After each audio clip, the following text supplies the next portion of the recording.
चलो स्टार्ट करते हैं चैप्टर 4 साइंस के अंदर।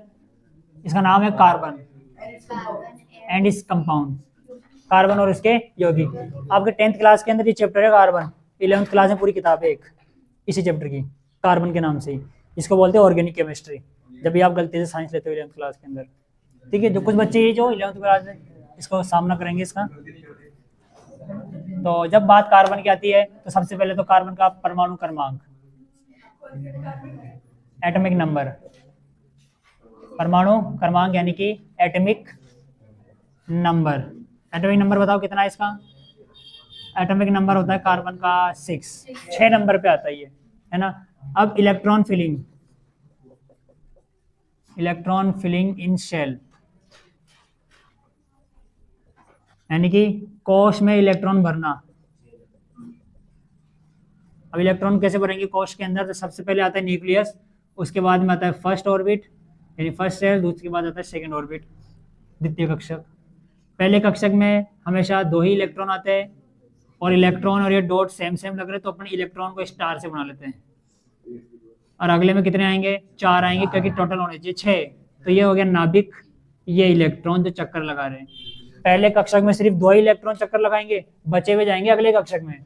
तो 6 है टोटल, 2 चक्कर लगा रहे, कितने बचे? 4 और बचे। तो 4 प्लस बना दो, 1 2 3 4, ठीक है। 4 इलेक्ट्रॉन चक्कर लगाएंगे इस प्रकार से। अब यहाँ पर बाह्यतम कक्षक में कितने इलेक्ट्रॉन आ गए? 4। बाह्यतम कक्षक यानी कि आउटर मोस्ट शेल,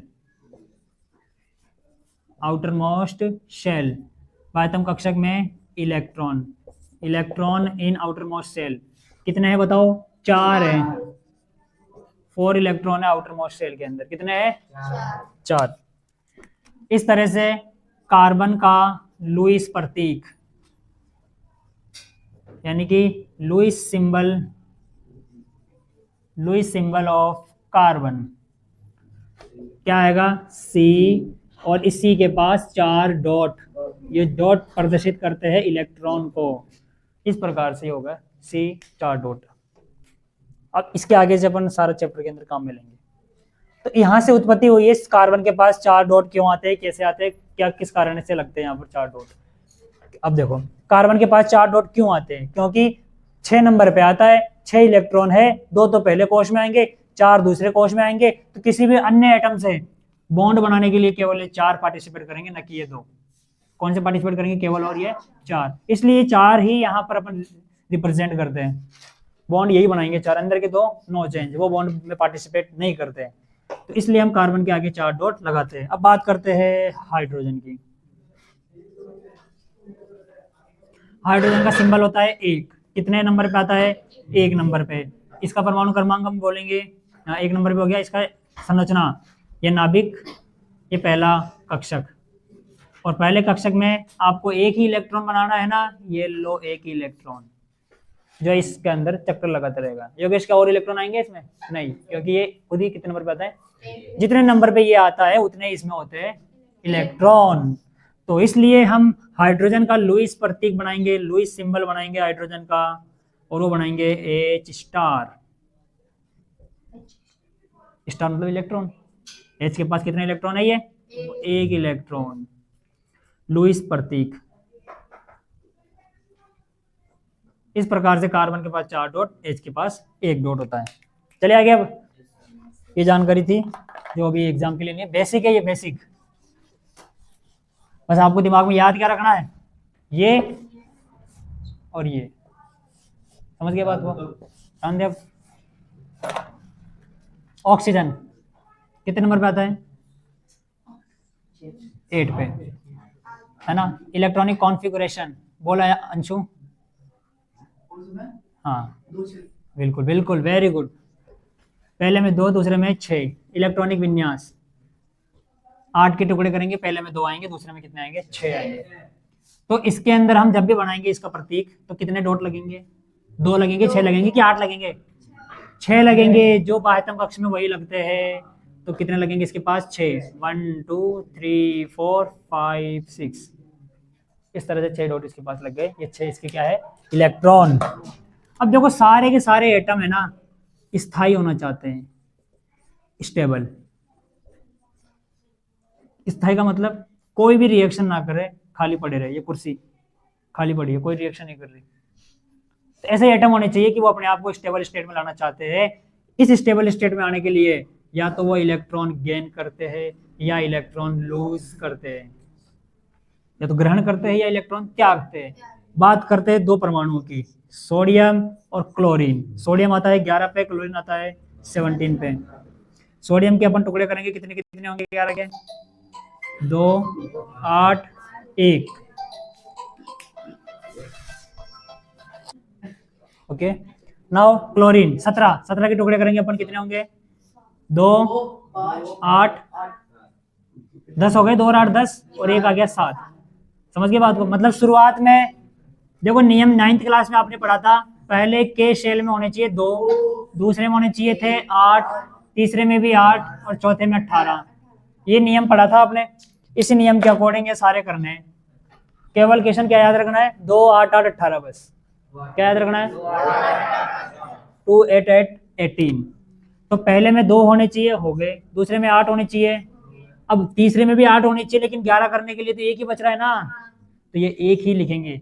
अतः जब भी सोडियम का बनाएंगे, पहले में 2 भरेंगे, दूसरे में 8 इलेक्ट्रॉन भरेंगे और तीसरे में सिर्फ 1 इलेक्ट्रॉन भरेंगे। तो सोडियम का प्रतीक बोलो, और 1 डॉट। नहीं, जो आउटर मोस्ट में है ना, उतने डॉट आएंगे यहाँ पे। वो है पर 6 का 2 आता है, उसके अकॉर्डिंग नहीं करते अपन वही वैसा करते हैं कि आउटर मोस्ट में कितने इलेक्ट्रॉन है, उतना ही सिंबल बनाते हैं। समझ गए क्या बोला मैंने भी? क्या, कौन सा सिंबल बनाते हैं? कि जितने बाह्यतम कक्षक में होंगे ना इलेक्ट्रॉन, उतने इसके डॉट लगेगा। अब वो बात की बात है कि 2 लेगा, 4 लेगा, 5 लेगा, वो बच्चे जितने चाहिए उतने ले लेगा, बाकी फ्री रहेंगे। समझ गए बात को? चेक करते हैं अब। क्लोरीन देखो, पहले में 2, दूसरे में 8, तीसरे में 7, ताकि टोटल हो जाए 17। Very good. प्रतीक बोलो, क्लोरीन का सिंबल बोलो, कैसे बनाऊं? 1, 2, कितने लगाऊं? इधर से आवाज आ रही है बस, 7 7 7 इतनी देर तक। तू तो बोला नहीं, शर्म कर, चलती वीडियो में झूठ बोल रहा है तू।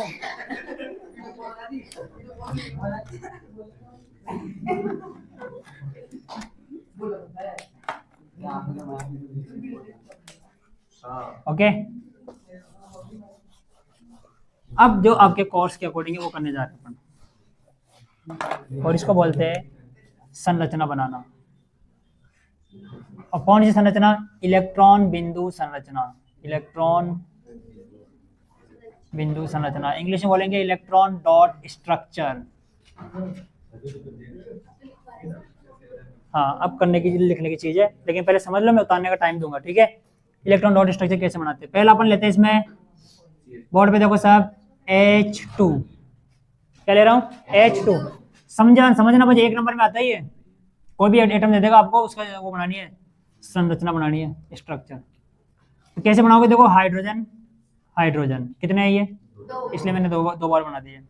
एक हाइड्रोजन के पास कितने डॉट देखा था अभी आपने? 1। इसके पास भी, और पहले सर्कल में होने चाहिए थे सिर्फ 2। तो ये क्या करेगा? एक तो खुद के पास है, एक इससे इलेक्ट्रॉन ले लेगा। ये हाइड्रोजन भी एक इसका इलेक्ट्रॉन ले लेगा। ये क्या कर रहे हैं? इलेक्ट्रॉनों को शेयर कर रहे हैं। शेयर का मतलब क्या होता है? कि जब तेरे को इलेक्ट्रॉन की जरूरत पड़े तो ये इलेक्ट्रॉन ले ले, और इस हाइड्रोजन को इलेक्ट्रॉन की जरूरत पड़ेगी 2, तो ये इधर आ जाएगा। लेकिन पूरी तरह 100% नहीं जाएगा। 100% नहीं जाएगा कि ये पूरी तरह इसको दे दे या पूरी तरह ये इसको दे दे। समझ गया की बात? इस तरह से जो बॉन्ड बनता है उसको बोलते हैं कोवलेंट बॉन्ड, सहसंयोजक बंध। सहसंयोजक बंध, कोवलेंट बॉन्ड। आई क्या बात समझ में? कब बनाइए? 2 इलेक्ट्रॉनों को कनेक्ट करने से जो बॉन्ड बनता है वो कहलाता है सहसंयोजक कोवलेंट बॉन्ड। यानी कि एक सिंगल बॉन्ड बनाने के लिए आपको मिनिमम 2 इलेक्ट्रॉन चाहिए, मिनिमम 2 इलेक्ट्रॉन चाहिए। कौन सा बॉन्ड बन गया ये? Covalent bond. कब बनता है? Covalent bond form by sharing of electron. क्या बोलेगा? By sharing of electrons.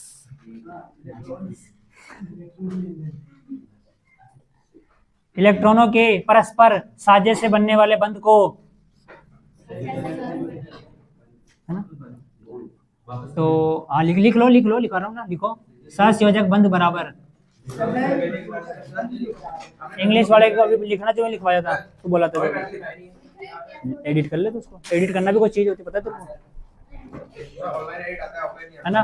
क्या लिखोगे, सहसंयोजक बंध टॉपिक डालो और इसके सामने लिखो, नहीं शुरुआत ही सहसंयोजक से करनी है आपको, कोवलेंट बॉन्ड से। हिंदी में लिख लो, किन्हीं दो परमाणुओं के मध्य, किन्हीं दो या अधिक परमाणुओं के मध्य,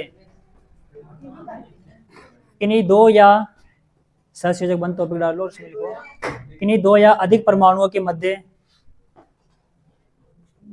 किन्हीं दो या, पहले डेफिनेशन लिखो सहसंयोजक बंध, हाँ किन्हीं दो या अधिक परमाणुओं के मध्य इलेक्ट्रॉनों के साझे से बनने वाले बंध को, साझे, साझा जानते हो ना लिखना, ऐसे दो या दो से अधिक परमाणुओं के इलेक्ट्रॉनों के साझे से बनने वाले आबंध को, इंग्लिश वाले लिखो, bond formed by sharing of electron between two और मोर देन टू एटम्स, आबंध को सहसंयोजक आबंध कहते हैं। देख एक बॉन्ड के लिए दो ही इलेक्ट्रॉन होंगे बस, तीन नहीं होंगे फिर चार होंगे, पांच नहीं होंगे फिर छह होंगे, हाँ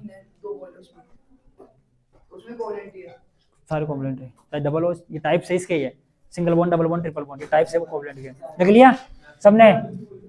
ये लिखने के बाद आप ये बनाओगे जो बनाने जा रहा हूँ,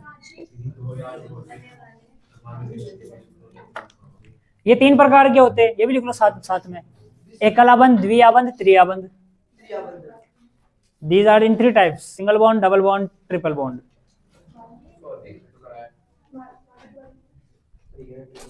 विजेंद्र तेरे पास पुराने नोट्स है क्या?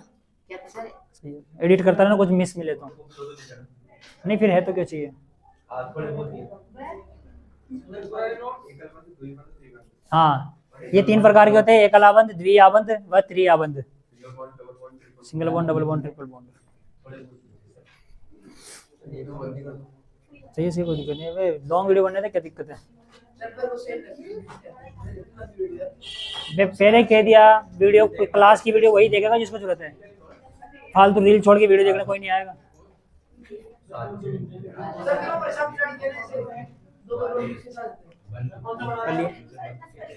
इलेक्ट्रॉन बिंदु संरचना, और ये बना लो, हाँ और ये जो बनी है ना इसको बोलते हैं बंध संरचना।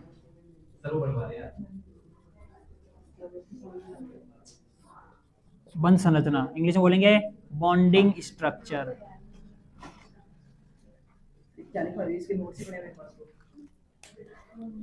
लिखवा नहीं रहे, बस ये शुरुआत की थी, अब सारे क्वेश्चन पढ़ाएंगे समझाएंगे बस, बाकी नोट्स है सबके पास, शुरुआत ही थी बस। कहाँ है वो पागल ही लेके आया जो आर्यन,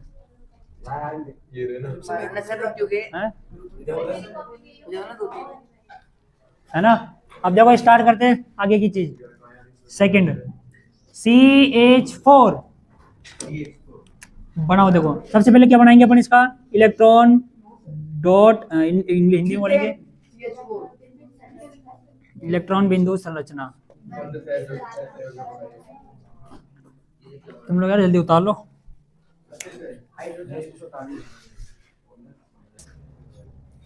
ठीक है, तो CH4 इलेक्ट्रॉन बिंदु संरचना देखते हैं, इसकी इलेक्ट्रॉन डॉट स्ट्रक्चर इसका CH4 का। C, these are 4 इलेक्ट्रॉन्स, और उसके बाद कितने हाइड्रोजन लगाने हैं, 4, 1 2 3 4 इलेक्ट्रॉन इलेक्ट्रॉन इलेक्ट्रॉन इलेक्ट्रॉन।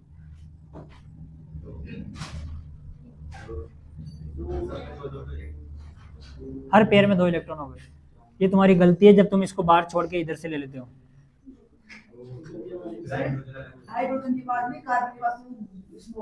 बिल्कुल काट दिया जाएगा, पूरा पेयर बनाओ इसका।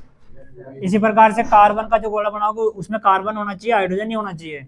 हाइड्रोजन का जो गोला बनाओगे उसमें कार्बन को मत ले लेना आगे से। समझ गए क्या कहना चाह रहा हूँ। अब कार्बन के पास होने चाहिए 8, 2 2 4 1 2 3 4 5 6 7 8। हाइड्रोजन देखो बाहर ही है इस कार्बन के गोले से, कार्बन के चारों तरफ जो गोला है उसमें 2 और 2 4 2 6 2 8 इलेक्ट्रॉन हो गए। दिस इज इलेक्ट्रॉन बिंदु संरचना, इलेक्ट्रॉन डॉट स्ट्रक्चर। अब जिसको इलेक्ट्रॉन डॉट आ गया वो बंद संरचना भी बना सकता है, क्या दिक्कत है उसमें? नहीं बना सकता क्या? देखो एक कार्बन है, डिक्टो ऐसी कैसी छापनी है, 1 2 3 4, 2 इलेक्ट्रॉन सिंगल बॉन्ड, 2 इलेक्ट्रॉन, ये बन गई इसकी बंद संरचना, बॉन्ड स्ट्रक्चर जिसको बोले अपन, ये बन गया बॉन्ड स्ट्रक्चर। क्लियर यहाँ तक? और कर लेते हैं 1 2 3। देखो H2O, H2O बीच में कौन सा रहेगा? H रहेगा, O रहेगा? O रहेगा। जो कम संख्या में रहता है ना वही बीच में रहता है, बाकी चारों तरफ लगाते हैं। 2 है तो दोनों तरफ लगाते हैं। जैसे ऑक्सीजन है, कितने इलेक्ट्रॉन लगेंगे बताओ? अभी लिखवाया था मैं, 8 हाँ 6 होते हैं। 1 2 3 4 5 6 हो गए ना? कितने हाइड्रोजन है? 2 हाइड्रोजन है, 1 2 1 2। हाइड्रोजन क्या करेगा? अब ऑक्सीजन गिनो देगा, 2 2 4 2 6 2 8 हो गए 8। इस तरह से ये भी 8 हो गए इसके गोले में। तो अगर अपन इसके 6 की जगह 2 इलेक्ट्रॉन लेते तो ये 8 नहीं होते इस कंडीशन में। बोल रहा था ना ये 2 लेने के लिए। ये क्या है? इलेक्ट्रॉन बिंदु संरचना। इंग्लिश में क्या बोलेंगे? Electron dot structure. और यहाँ पर अब क्या है इंग्लिश में? Bonding structure.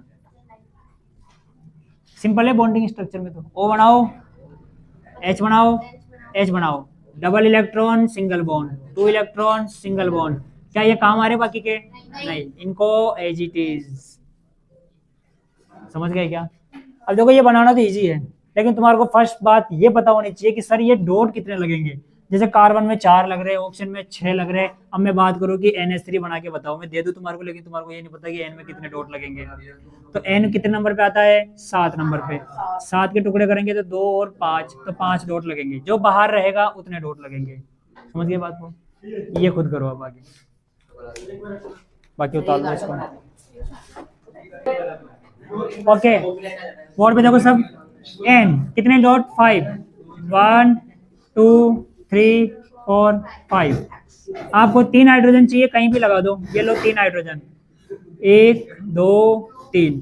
1 हाइड्रोजन, ऐसे ये भी और ऐसे ये भी। हाइड्रोजन का काम पूरा।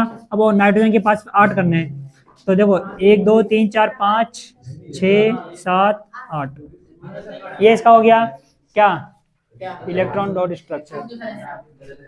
और H 3 H चाहिए, 1 2 3। ठीक है, 2 बिंदु बच रहे, 2 इलेक्ट्रॉन बच रहे, तो ऊपर लगा देते 2 इलेक्ट्रॉन इस तरीके से। ये बॉन्डिंग स्ट्रक्चर हो गया इसका। दी एंड। अब ये तुम्हारा 1 नंबर का काम हो चुका है। चांस इसका 50-60% है, 50-60% है इसके क्वेश्चन आने का स्ट्रक्चर का, वरना नहीं आएगा। बना लिया ना आप लोग? हाँ, बढ़िया नंबर का 1%।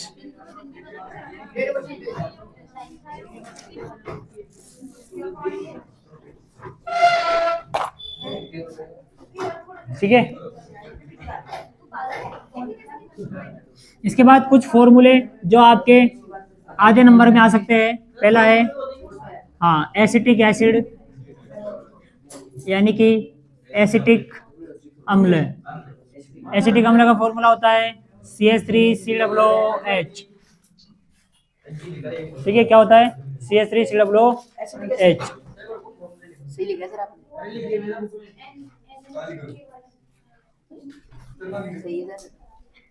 और 1 2 ये करना है अपन को इसमें से बस।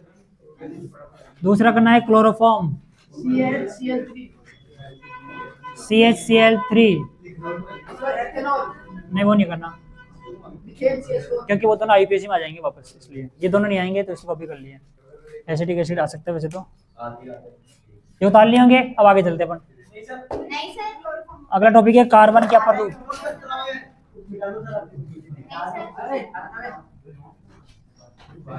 Allotropes of carbon।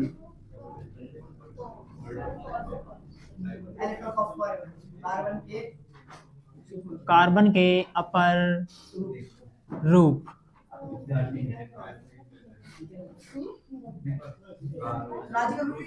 अरे पूरा चैप्टर नहीं होगा, कल तक हो जाएगा। बता लिया इसको, अगर इसमें तुम टाइम लगाओगे तो वो मर जाओ। ठीक है, अब अगला टॉपिक है कार्बन के अपर रूप, एलोट्रोप्स ऑफ कार्बन। अपर रूप क्या होते हैं? एक ही परमाणु की भिन्न भिन्न अवस्था, भिन्न भिन्न भौतिक अवस्था अपर रूप कहलाती है। एक ही परमाणु की, जैसे कार्बन है, कार्बन का कोयला भी होता है, कार्बन का ग्रेफाइट भी होता है, ग्रेफाइट पेंसिल, कार्बन का हीरा भी होता है। जो हीरा होता है ना, नेचुरल डायमंड, वो कार्बन का ही बनता है। किसका बनता है? और वो इतना मजबूत होता है कि पत्थर टूट जाए, हीरा नहीं टूटेगा वो, नहीं इसके अलावा। ठीक है, 3 अपर रूप पढ़ते हैं। पहला ग्रेफाइट, जो ज्यादा पूछा जाता है। दूसरा डायमंड, जो कम पूछा जाता है। तीसरा C60, जो सबसे कम पूछा जाता है। अरे मैं जो कर रहा हूँ वो करो। हीरा, ये ग्रेफाइट। हाँ, अब देखो बोर्ड पे कैसे क्वेश्चन पूछेंगे इनसे। तो देखो पहला, ग्रेफाइट की संरचना, ग्रेफाइट की संरचना स्ट्रक्चर। तो ग्रेफाइट की संरचना स्ट्रक्चर क्या है?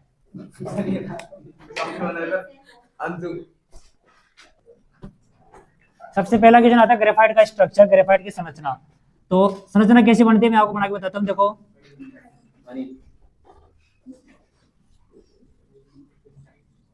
ठीक है, ये षटकोणी होती है, 1 2 3 4 5 6 डॉट हो इसके अंदर, और बॉन्ड कितने हैं? 1 2 3 4 5 6, इस तरीके से। बहुत ईजी है इसको बनाना, जैसे मैं बनाते जा रहा हूँ।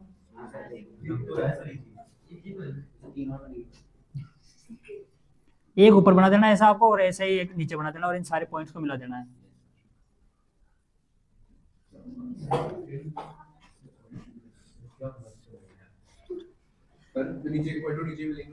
डोंट वरी, कहीं मिला दो। लेयर है, लेयर डन। इस तरह से आपको डायग्राम बना देना है। पहला क्वेश्चन हो गया। दूसरा क्वेश्चन, कार्बन का कौन सा अपर रूप विद्युत का चालन करता है? Which allotrope of carbon allow to flow electricity?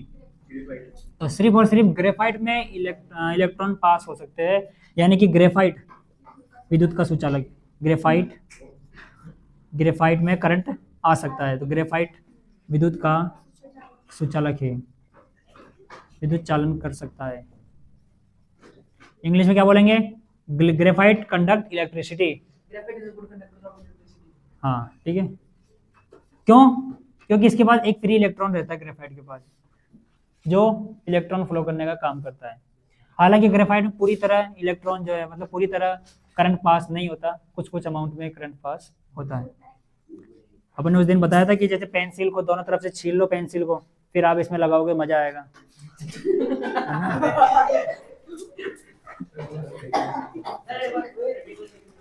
Current लगेगा क्योंकि करंट पास हो जाता है, वही मजा।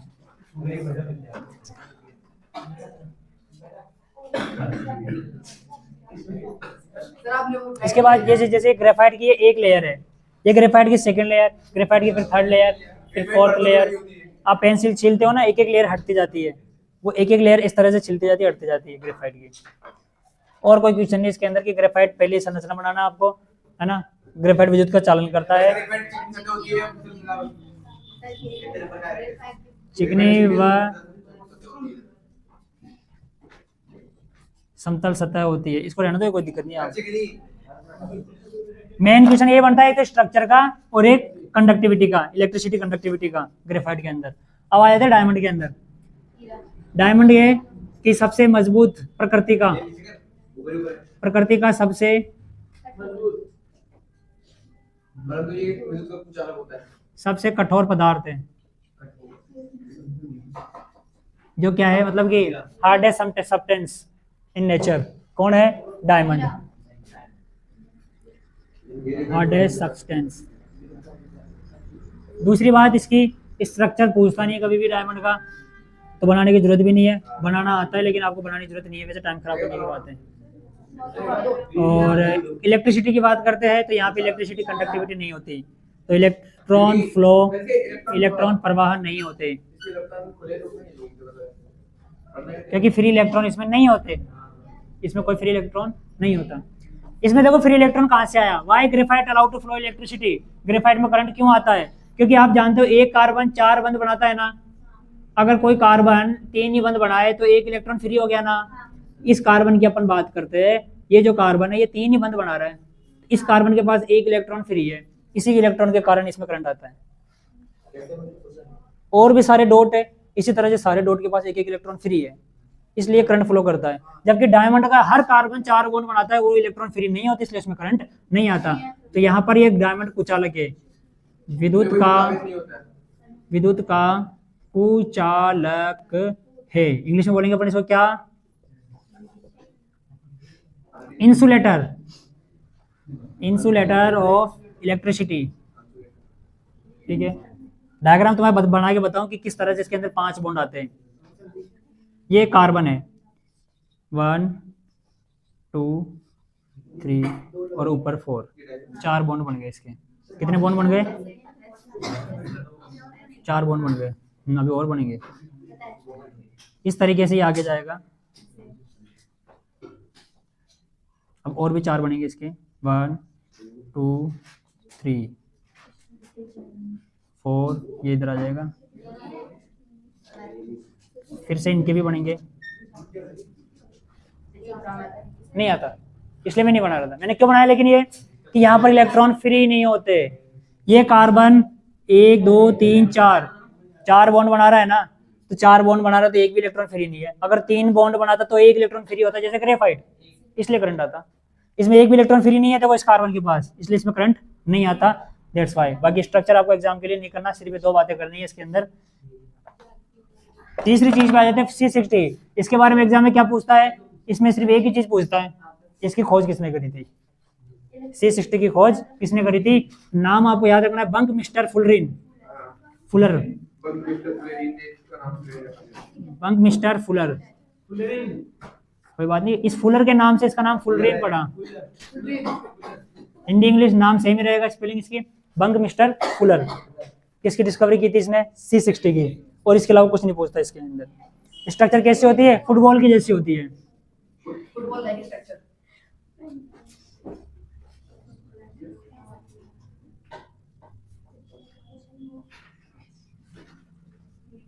समझ गए होंगे, क्या टाइम खराब करवा रहे हो।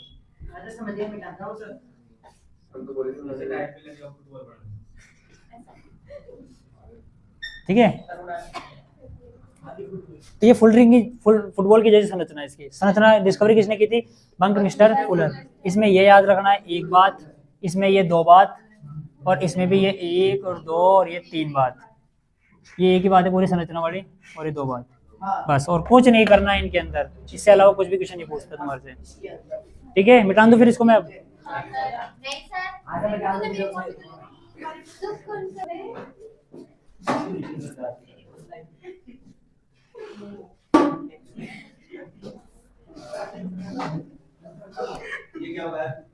हाइड्रोकार्बन,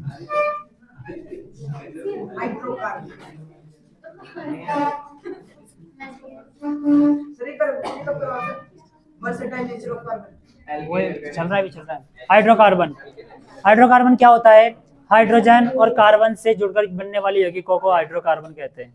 नाम में आ रहा है, हाइड्रोजन और कार्बन, हाइड्रोजन और कार्बन से मिलकर बनने वाली यौगिकों को हाइड्रोकार्बन कहते हैं। The compound which are formed by the addition of hydrogen and carbon.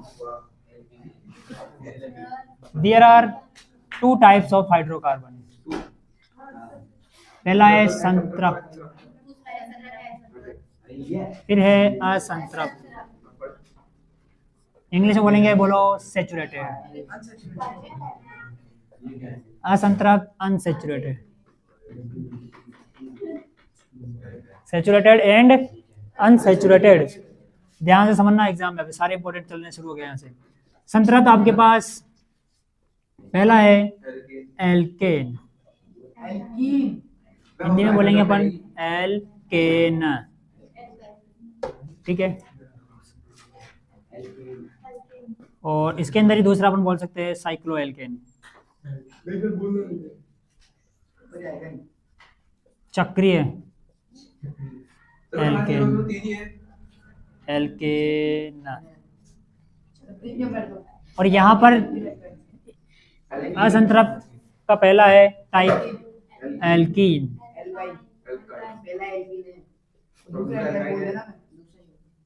दूसरा है एल्काइन।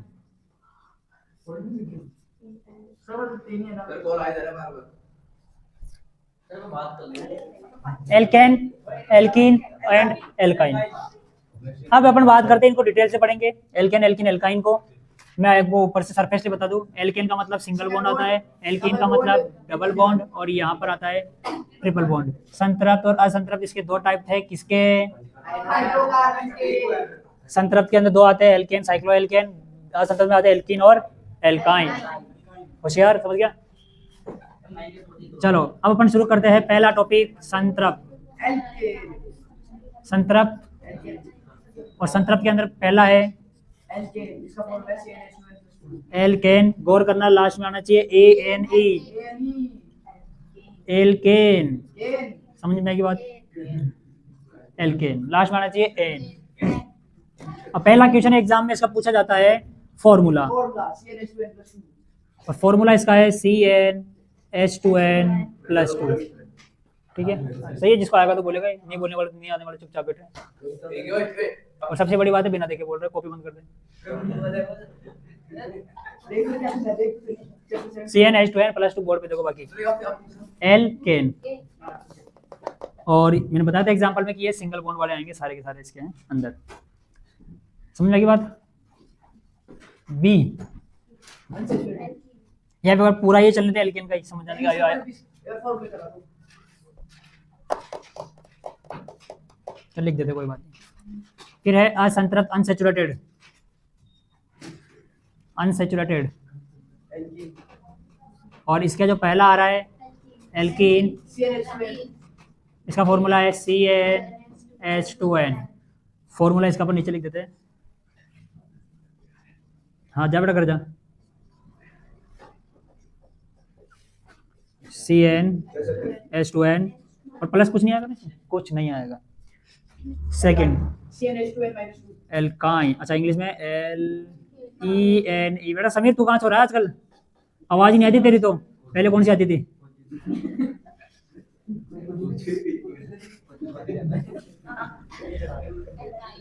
एल्काइन, इसका फॉर्मूला बताओ। CN complete. एक नंबर का पूछेगा, अगर फॉर्मूला पूछेगा था आपसे एल्केन, एल्केन, एल्काइन का, खालिस्तान में भी आ सकता है। आगे शुरू करें, इसको उतार लो, एक बार जो उतार रहे हैं। देखो पहला, अब डिटेल से शुरू करते हैं इसको। जो अपना टॉपिक था एल्केन, ऐसे सभी नाम जिनके लास्ट में इंग्लिश के अंदर आना चाहिए ALKANE, लास्ट में आना चाहिए ANE। हिंदी में नो प्रॉब्लम, साफ पता चल जाता है, एन आना चाहिए, ठीक है? हमने इसका सूत्र देख लिया, CnH2n और +2। अब बोले जहां पर एन क्या होती है? जहां पर एन शुरू होता है कम से कम एक से, 1 2 3 आगे कितना भी, मोस्टली 10 तक आपको याद करना होता है, ठीक है? नंबर ऑफ कार्बन होते हैं, मतलब नंबर ऑफ कार्बन। अब तुम देखो ध्यान से इसको, आपको ये याद करने से पहले, ये करवाने से पहले ये याद करवाना जरूरी है। इसका नाम है मेथेन। जब भी एक कार्बन हो मेथेन, जब भी दो कार्बन हो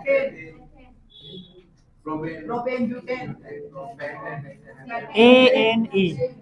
हाँ कौन क्या नहीं, खड़ो खड़ो। एथेन ANE आना चाहिए। 3 कार्बन में प्रोपेन, प्रोपेन। बेटे एक भी क्वेश्चन बाहर नहीं जाएगा इस चैप्टर से, लेकिन ध्यान से पढ़ोगे तो ही, सारी चीजें समझोगे तो ही। ब्यूटेन, क्योंकि 7 नंबर का मतलब है, 6 नंबर का मतलब 1% परसेंटेज है ना, और 1 नंबर फ्री का बोनस। पेंट ANE, हाँ मन सही है, छठा बोल।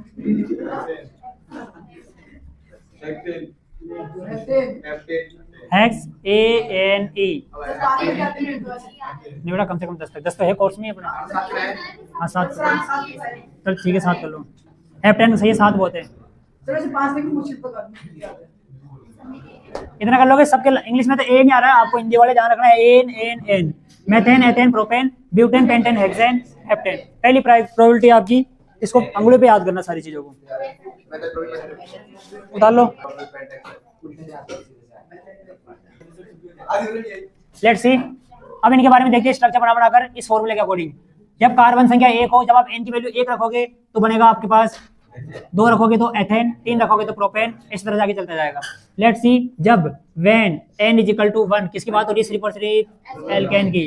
तो CnH2n + 2, इन सबके फॉर्मूले याद करने की जरूरत नहीं है, बस ये फॉर्मूले याद कर लिए, इनके बनाना आना चाहिए। कैसे?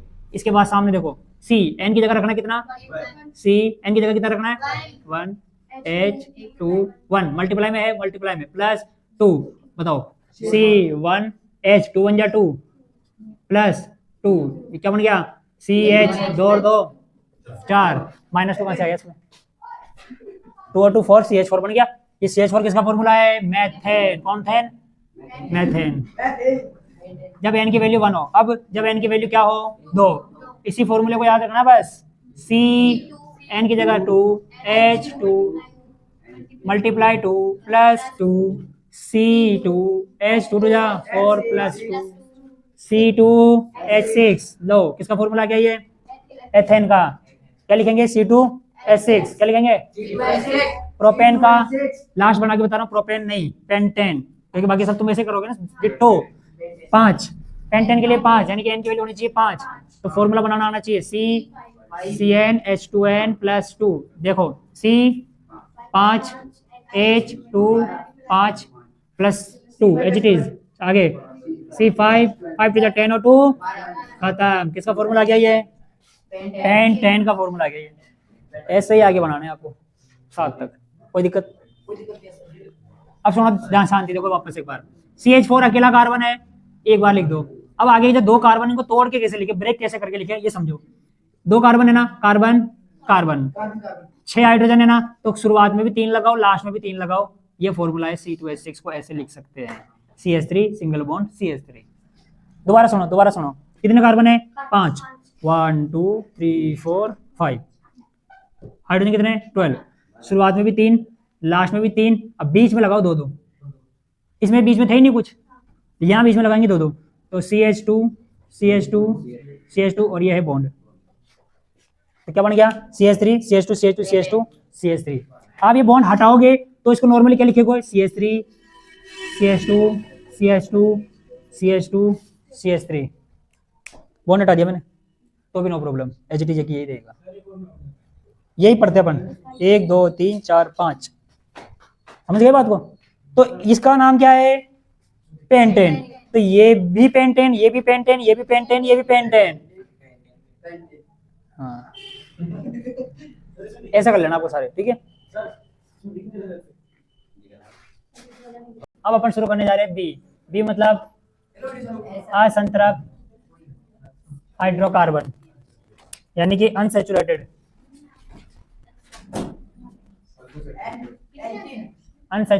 अब इसके 2 टाइप्स थे।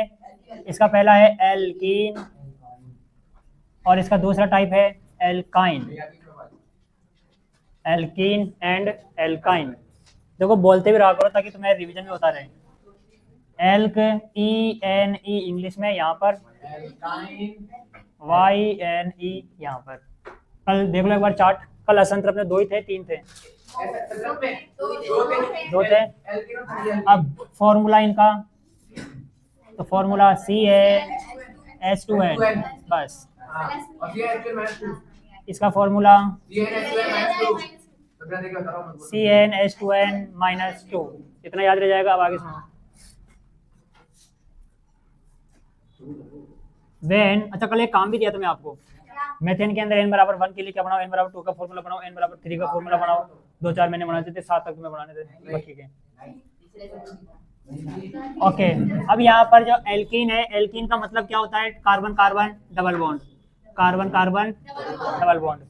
तो इसके लिए हमारे पास जो N होना चाहिए वो n की वैल्यू कितनी होनी चाहिए? मिनिमम होनी चाहिए 2। कितनी होनी चाहिए? 2। तो फॉर्मूला C2, तुम आपको वापस बताऊं वैसे, CnH2n, Cn की जगह 2, H2n की जगह 2, कितना हो गया? C2H4, कितना हो गया? और ये फॉर्मूला नाम आया, 2 कार्बन का मतलब एथ, 2 कार्बन का मतलब एथ, अपन पढ़ रहे इन, तो एथीन, समझ में कैसे बना? एथीन। और यहाँ पर n = 3 पुट करेंगे तो क्या होगा? तो CnH2n, बोलो क्या हो गया? C3, 3, तो कितना हो गया फॉर्मूला? नाम बोलो इसका। 3 का मतलब प्रोप, 3 का मतलब प्रोप। अब डबल बॉन्ड वाला पढ़ रहे हैं अपन, तो इन, 3 का मतलब प्रोप, डबल बॉन्ड का मतलब इन, ये बन गया प्रोपीन। इस तरह से आपको जगह छोड़ देनी है 4, n = 5, n = 6 के लिए। इनकी संरचना बना लेते हैं अपन। स्ट्रक्चर = C2H4 है ना, 2 कार्बन है, carbon carbon double bond, carbon carbon, 4 hydrogen है, एक कार्बन 4 बॉन्ड बनाता है, तो कार्बन के पास 2, 2 4, इस कार्बन के पास 2, 2 4। इस तरह से इसकी संरचना बन गई। किसकी बन गई? एथीन की। इसे बताओ C3H6, तो क्या बनेगी इसमें बताओ?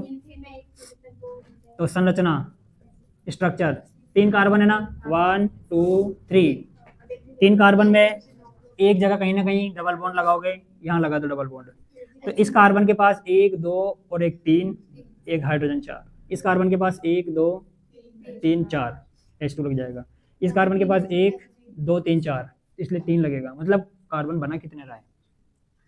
कितने बॉन्ड बना था कार्बन? 4 बॉन्ड बना था, यहाँ पे भी 4 बना रहा है। ये कार्बन देखो 2 और 2 4, ये कार्बन 2 और 1 3 1 4, ये कार्बन 1 और 3 4। किसकी संरचना बन गई है? प्रोपीन की। हाँ, पुट n = 3, यहाँ से आ जाएगा ये। पहला यहाँ से शुरू है, फिर दूसरा यहाँ से शुरू है, फिर n = 4 आप खुद करोगे, n = 5 खुद करोगे। तो सब बच्चे शुरू हो जाओ, उसको नोट करना, ये पूरा नोट करोगे, ये नहीं करोगे अभी, ये टॉपिक नोट करोगे, और उसके नीचे से ये n = 7 तक बना लो इसको, उसके बाद ये बाद में करेंगे सेकंड नंबर का।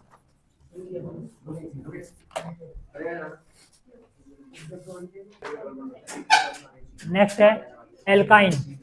एल्काइन यूज किया जाता है कार्बन कार्बन ट्रिपल बॉन्ड के लिए। इधर देखो आचू, एल्काइन यूज किया जाता है कार्बन कार्बन ट्रिपल बॉन्ड के लिए। इसका फॉर्मूला आपके पास होता है CnH2n-2। मैंने आपको बताया था, अगर सिंगल बॉन्ड हो तो n की वैल्यू 1 से शुरू होती है, अगर डबल बॉन्ड हो तो n की वैल्यू 2 से शुरू होती है, अगर ट्रिपल बॉन्ड हो तो n की वैल्यू तब भी 2 से शुरू होती है। यानी कि मिनिमम 2 कार्बन तो होने ही चाहिए डबल बॉन्ड के लिए, मिनिमम 3 कार्बन तो होने ही चाहिए ट्रिपल बॉन्ड के लिए, लेकिन एक कार्बन एक हाइड्रोजन हो तब भी सिंगल बॉन्ड बन जाएगा, इसलिए इसमें एक ही कार्बन जरूरी होता है। पुट n = 2, यहाँ पे n की जगह पुट करेंगे 2, तो C2H2, n की जगह कितना कर दिया मैंने? 2 -2, तो C2 2 2 जा 4 -2, C2 4H2। अब संरचना बनाओ, स्ट्रक्चर C और C कितने कार्बन है? ये 2 कार्बन, कितने हाइड्रोजन है? 2 हाइड्रोजन है ना, तो एक एक दे दे, दोनों को बराबर बांटना है आपको हमेशा। कितने बॉन्ड लगाने हैं यहाँ पे? 1 2 3। अब लास्ट में चेक कैसे करें? सभी चेक करना भूल गए थे अभी कि कार्बन 4 बॉन्ड बनाता है, ये कार्बन 3 और एक ही बना लेगा 4। ये कार्बन 4 बॉन्ड कैसे बनाएगा बताओ? 3 तो ये रहे, एक हाइड्रोजन का 4 बॉन्ड हो गया ना सबना। ये था n = 2 के लिए। इसी प्रकार हमें बना रहा हूँ n = 5 के लिए। अच्छा, इसका नाम लिखेंगे, नाम क्या लिखेंगे इसका? नेम मैथ एथ, 2 कार्बन का मतलब एथ, ट्रिपल बॉन्ड का मतलब आइन, तो एथाइन बनाएंगे बाद में, एथाइन। 5 के लिए करेंगे तो C बोलते जाओ, 5H2 × 5 - 2, C5 5 2 जा 10 - 2, 10 - 2 8। अब 5 कार्बन है और 8 हाइड्रोजन है। सबसे पहले तो आप 5 कार्बन लगा लो, 1 2 3 4 5। एक बार तो सबको सिंगल, और किसी एक के दे दो, ट्रिपल बॉन्ड, किसी भी एक के दे दो, बोलो कितने नंबर वाले के दूं, 1 2 3 4 5। अब फर्स्ट वाले के दे सकते हैं, मैं बीच में भी दे सकता हूँ ट्रिपल बॉन्ड, नाम सेम रहेगा, भी कहीं भी दे दो ट्रिपल बॉन्ड। और इसका नाम अपन करने जा रहे हैं। अब कार्बन 4 बॉन्ड बनाता है, ये कार्बन एक रहा, 3 हाइड्रोजन लगेगी। इस हाइड्रोजन के पास 2 तो बॉन्ड है ही, कितनी हाइड्रोजन लगेगी, H2। इस कार्बन के पास कितने बॉन्ड है बताओ, 1 4 है इसके पास, तो कोई भी इसके पास हाइड्रोजन नहीं लगेगी। मयंक, इस कार्बन के बता दे कितने हाइड्रोजन लगेगी, क्यों, इस कार्बन के पास 1 है, 2 3 4, ये 3 हाइड्रोजन लग गई। अब गिन लो, फॉर्मूला सही बैठ रहा है क्या, 5 कार्बन 5 कार्बन, 8 हाइड्रोजन गिन लो, 3 4 5 6 7 8 हो गया ना। इसका नाम क्या लिखोगे, देखो 3 हाइड्रोजन है ना ये, इसको मैं कैसे लिख सकता हूँ, H3। अब इसका नाम बोलेंगे 5 कार्बन के लिए कहीं भी पेंट आइन, तो बन गया।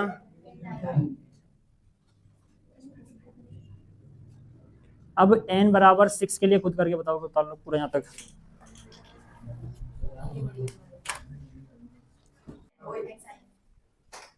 टॉपिक अगला अपना IUPAC,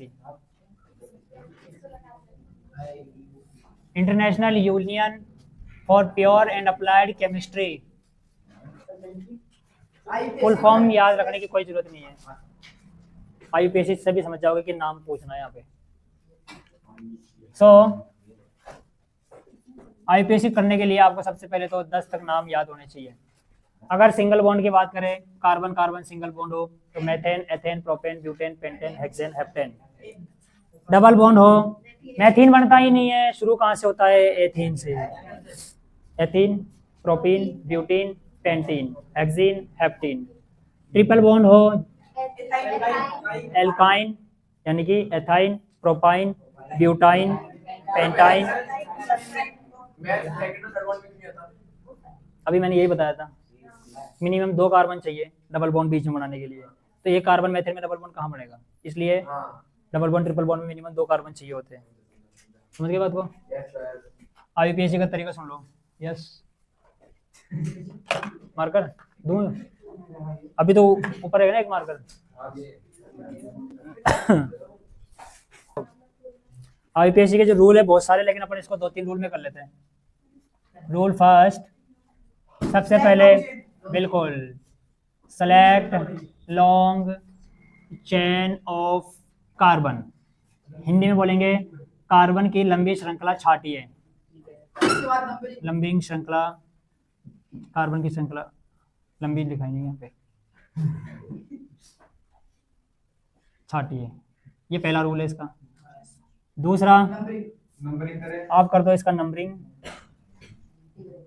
यानी कि हिंदी में बोलेंगे नामांकन। अब इतनी हिंदी में क्या करना तुम्हारे को, नालायक को। तीसरा, सीधा सीधा नेम लिख दो, और नेम लिखते टाइम कौन सा नेम, पहली बात ये बताओ, IUPAC नेम, IUPAC नेम लिख दो, बट नेम लिखते टाइम अल्फाबेट का याद ध्यान रखना। किसका, अल्फाबेट, यूजिंग अल्फाबेट। अब अल्फाबेट क्या होता है, हिंदी इंग्लिश सेम है, अल्फाबेट का प्रयोग करते हुए अल्फाबेट क्या होता है, ABCD, इस तरह क्या बताऊं तुम्हारे को,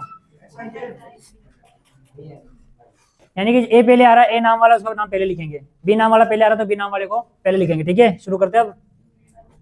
अब कुछ ग्रुप्स लिखा देता हूं मैं आपको, ग्रुप और उसका नाम। देखो, अगर बॉन्ड के साथ क्लोरो जुड़ जाए, क्लोरीन इस तरीके से, तो इसका नाम आप लिखोगे क्लोरो। क्या लिखोगे, बोलो। अगर आप बॉन्ड के साथ Br जोड़ो, ब्रोमो। अंडरस्टैंड। अगर आप बॉन्ड के साथ, अच्छा दो आयोडीन नहीं लिखा है तुम्हारे को, अब तो कोर्स में नहीं रहने दो। OH जुड़े तो इसको बोलेंगे एल्कोहल, नहीं, लेकिन इसका नाम लास्ट में लगेगा ऑल, ऑल, ऑल, इस तरीके से लास्ट में जुड़ जाएगा। इसको माइनस नहीं बोलते, हाँ, कई बच्चे क्या बोलते सर, -Cl, माइनस नाम से कोई चीज ही नहीं होती इनमें, इसको क्या बोलते हैं अपन, बॉन्ड बोलते हैं, आबंध बोलते हैं हिंदी में, नहीं तो बंद OH, बंद CH3 जुड़ा हुआ हो तो मैथिल। इसके अलावा एक एथिल हो सकता है ना, ठीक है। और क्या 4 ही तुम्हारे लिखा है बस। हाँ। अगर CHO, ओके समझ गया मैं, बॉन्ड CHO हो तो इसको बोलेंगे अपन एल्डिहाइड। हाँ कर रहे हैं। और एल्डिहाइड का लास्ट में लगता है क्या, एल।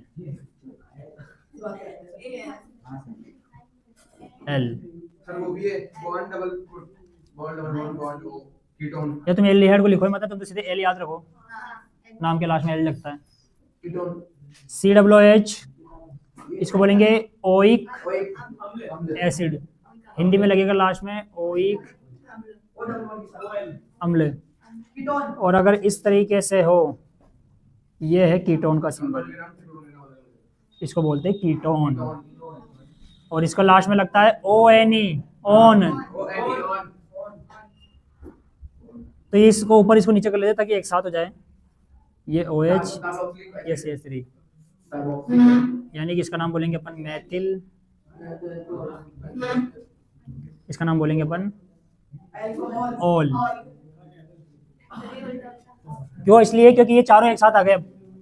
ये चारों कौन से, इनको यूज करना है लास्ट में यूज करना है, और ये तीनों को यूज करना है स्टार्टिंग में। बस इतना सा ध्यान रखो। नोट्स में बने हुए तुम्हारे पुराने नोट्स में, उसको एडिट करना हो तो एडिट कर लो कि ये स्टार्टिंग ऐसे डैश करके स्टार्टिंग वाले, ये डैश करके सारे लास्ट में नाम काउंट लिखे जाते हैं, ठीक है। ये उतारो जिसको उतारना, बाकी अब नाम शुरू करने जा रहे हैं अपन। Okay, now start IUPAC name. देखो CH3 CH2 CH2 CH3, ये कोई कंपाउंड है, आपको एग्जाम में दे दिया और इसका IUPAC नेम लिखना है। अब IUPAC नेम क्या लिखेंगे आप लोग, तो सबसे पहला काम क्या है, कार्बन की लंबी श्रृंखला का छांटी है, सेलेक्ट लॉन्ग चेन। तो लॉन्ग चेन कार्बन की जिसमें ज्यादा से ज्यादा कार्बन आए, 1 2 3 4, कितने कार्बन आ रहे हैं? अब इसमें तो किसी भी तरीके से कर लो, 4 ही आएंगे ना कार्बन, तो इस तरीके से 4 कार्बन आ गए। नंबरिंग आप कहीं से कर लो, क्योंकि इसमें इस श्रृंखला के अलावा और कुछ नहीं जुड़ा हुआ। नंबरिंग कहीं से कर लो, 1 2 3 4। 4 कार्बन का मतलब होता है ब्यूट, 4 कार्बन का मतलब होता है ब्यूट। अब हम देखेंगे कि सिंगल बॉन्ड है या डबल बॉन्ड है या ट्रिपल बॉन्ड है। ये सारे सिंगल बॉन्ड है तो N, तो बन गया, बस यही नाम लिख के आना था, ब्यूटेन। अगला एग्जांपल लेते हैं, CH3 CH2 Cl। करे नंबरिंग, सबसे पहला काम क्या है, कार्बन की लंबी श्रृंखला छाटी है। कौन सी कार्बन की लंबी श्रृंखला, देखो जिसमें एक कार्बन, 2 कार्बन, क्या ये कार्बन है? ये क्लोरीन है, ये कार्बन नहीं है। तो हमारे पास कितने कार्बन है? ओनली 2 कार्बन, बॉक्स बना लिए। अब नंबरिंग करेंगे, नंबरिंग कहाँ से करेंगे, जहां पर ग्रुप जुड़ा हुआ है उसको कम नंबर मिलने चाहिए, यानी कि यहाँ पे ग्रुप जुड़ा हुआ है क्लोरीन के पास, तो 1 2, 2 कार्बन का मतलब होता है 8। लेकिन अब नाम लिख रहे हैं अपन पहले, तो नाम लिखने से पहले जो चेन से बाहर है उसका पहले नाम लिखेंगे। क्या बोला था मैंने, इसको भी क्लोरो बोला था, और ये बोला था कि ये सारे नाम लिखेंगे स्टार्टिंग में, ये सारे नाम लिखेंगे लास्ट में। तो क्लोरो जुड़ रहा है, तो 1 पे क्लोरो, मैथ एथ, तो अब लिखेंगे एथेन। तो आंसर आ गया इंग्लिश में 1 क्लोरो। अब 1 क्यों लगाया, देखो बोर्ड पे कुछ नई चीज आई यहाँ पर, जो ग्रुप जुड़ा हुआ जिस नंबर से है हम वो नंबर भी लिखेंगे कि क्लोरो जुड़ा हुआ है किस पे, 1 पे। अब अंकों और शब्दों के बीच में हाइफन लगाते हैं, जिसको डेस्क बोलते हैं, माइनस इंग्लिश में बोलते हैं हाइफन। किस किस के बीच में, वर्ड्स के बीच में और डिजिट के बीच में हाइफन, ये लगाना जरूरी होता है। आप इसको खाली 1 क्लोरो बोलोगे गलत, 1 क्लोरो। और बाकी का जो लास्ट का नाम है वो पूरा एक ही छत के नीचे, वो पूरा एक ही छत के नीचे आना चाहिए, ये नहीं कि क्लोरो अलग एथेन अलग। समझ में आई बात, क्लोरो एथेन। और एग्जांपल करोगे समझ जाओगे, टेंशन नोट। बेटा बहुत सारे एग्जांपल होते हैं, वो मैं थोड़ी करेंगे पहले जो कराती एग्जांपल, अब जो एग्जांपल करा रहा हूँ, कई सारे एग्जांपल होते हैं, लेकिन जो सीख गया वो कर लेगा। अब ये एग्जांपल है अपने पास, 1 2 3, लॉन्ग चेन कौन सी हो गई, ये वाली। हम नंबरिंग कहाँ से करेंगे, जहाँ से Br जुड़ा हुआ है, 1 2 3, 1 2, सो 1 पे आ रहा है, ब्रोमो। 1 पे आ रहा है ब्रोमो। मैथ एथ प्रोप, ये बन गया prop. 1 bromo prop, single bond ane, 1 bromo propane. English में 1 bromo meth eth prop propane. समझ में आई बात आपको? आगे और CH3 ये इस तरीके से।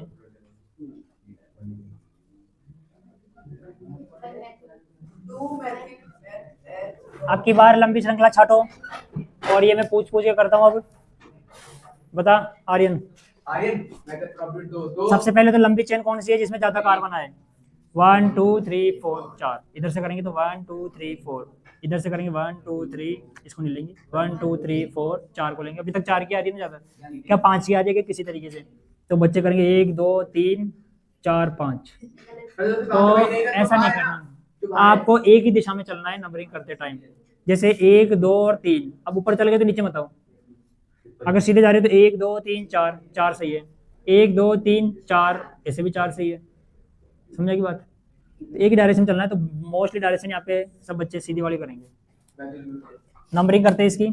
नंबरिंग या तो पहले समझ लो जिनको नहीं पता, या तो यहाँ से करो नंबरिंग 1 2 3 4 1 2 3 4, या फिर इस कार्बन से नंबरिंग करो 1 2 3 4। कौन सी लेंगे हम? किसके पास वाली?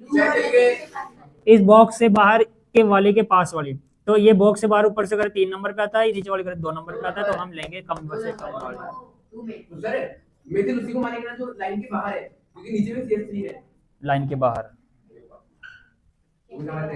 लाइन के बाहर इसका नाम हमने बोला था अभी, मैथिल। तो 2 पे जुड़ रहा है, 2 पे जुड़ रहा है मैथिल, 2 पे जुड़ रहा है मैथिल। मैं अब 4 कार्बन के देखो, पहले क्या करते हैं अपन? पहले नाम लिखते हैं, फिर श्रृंखला का नाम लिख देते हैं। पहले प्रतिस्थापित यानी ग्रुप का नाम लिखते हैं, फिर चेन का नाम लिख देते हैं। तो ग्रुप का नाम लिख दिया मेथू मैथिल, और चेन का नाम लिख देते हैं 1 2 3 4।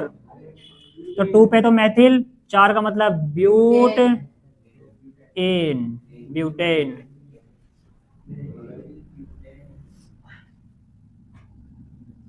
नोट करो एग्जांपल, और आगे कराते हैं एग्जांपल। देखो बोर्ड पे अगले एग्जांपल करते हैं अपन। CH3 CH2 CH2 CHO। चलो शुरू करते हैं इससे, OH से। मैंने आपको इन तीनों के नाम कराई दिए, इनके नाम और कर लेते हैं। अब OH वाला नाम है। अब यहाँ पे हाँ, अब यहाँ पे लंबी श्रृंखला छाटेंगे। अब लॉन्ग चेन ये वाली होगी। नंबरिंग 1 2 3, या फिर 1 2 3। 1 पे आ रहा है OH, 2 3, तो नाम बोलेंगे 1 2 3। देखो मैंने क्या बोला, इसका नाम जुड़ेगा, इसका नाम जुड़ेगा। तो लास्ट में का मतलब है कि पहले बॉक्स का नाम लिखो, फिर बाहर वाले का नाम लिखो। इससे ऊपर वाले सवाल में क्या हुआ था? पहले बाहर वाले का नाम लिखे थे, फिर बॉक्स का नाम लिखे थे। अब क्या होगा? पहले बॉक्स, अब बॉक्स में 1 2 3, 3 का मतलब प्रोप, सिंगल बॉन्ड का मतलब एन, प्रोपेन। अब प्लस क्या लग रहा है? ऑल। इक्वल तो बन गया, ये ई हटाना है, ऑल लगाना है, तो प्रोपेनॉल। हिंदी में देखो प्रोपेन, ये प्रोपेन प्लस ऑल। देखो यहाँ पर मैंने आपको लिखवाया था OH, ऑल बोलेंगे इसको। क्या बोलेंगे? ऑल। नंबर नहीं लगते इसमें, कोई दिक्कत नहीं। प्रोपेनॉल बन जाएगा। अब ये संधि विच्छेद आती है ना इतनी सी, तो प्रोपेनॉल क्या बन जाएगा? प्रोपेनॉल।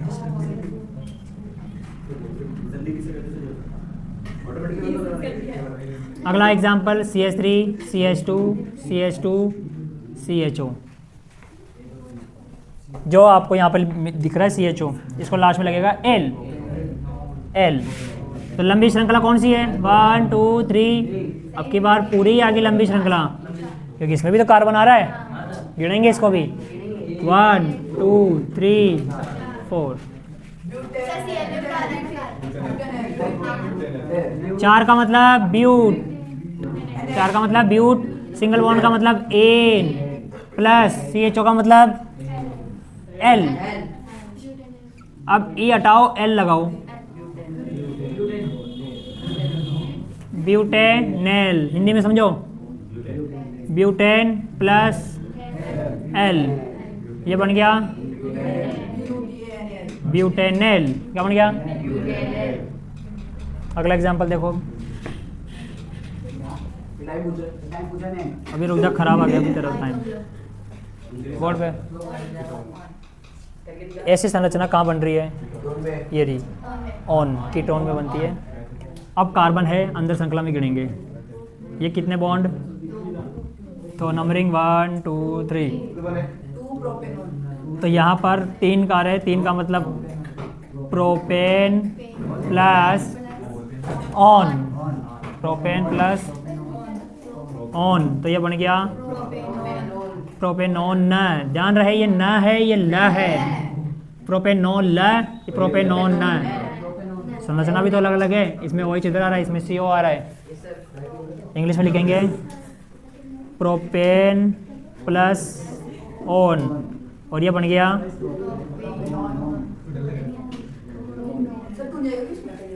अभी नहीं लगाएंगे अपन 2 3, ये नहीं लगाएंगे, तुम्हारे इजी वाले आएंगे एग्जाम 11th क्लास में जाओगे जब तुम्हारे थोड़े हार्ड हो जाएंगे ये। अभी तो इजी ये सारे ये तुम्हारे 10th क्लास के अकॉर्डिंग, ठीक है। तो इससे बहुत सारे एग्जांपल्स होते हैं इसमें। एक और बच रहा है, वो और कर लेते हैं यहाँ पर, COOH वाला। बोर्ड पे देखो सब, CH3COOH, इसको श्रृंखला में जोड़ेंगे, है ना, नंबरिंग करेंगे 1 2, तो मैथ एथ, तो एथेन। अब इसका नाम लास्ट में क्या जुड़ता है? ओइक अम्ल, तो एथेनोइक अम्ल, तो ये बन गया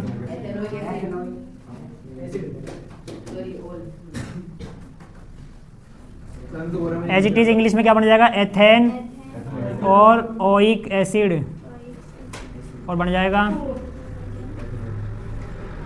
एथेनोइक एसिड। देखो एग्जाम में तुम्हारे को ये लास्ट वाले ही करने हैं, ये मत कर देना, ये समझने के लिए किया है मैंने आपको।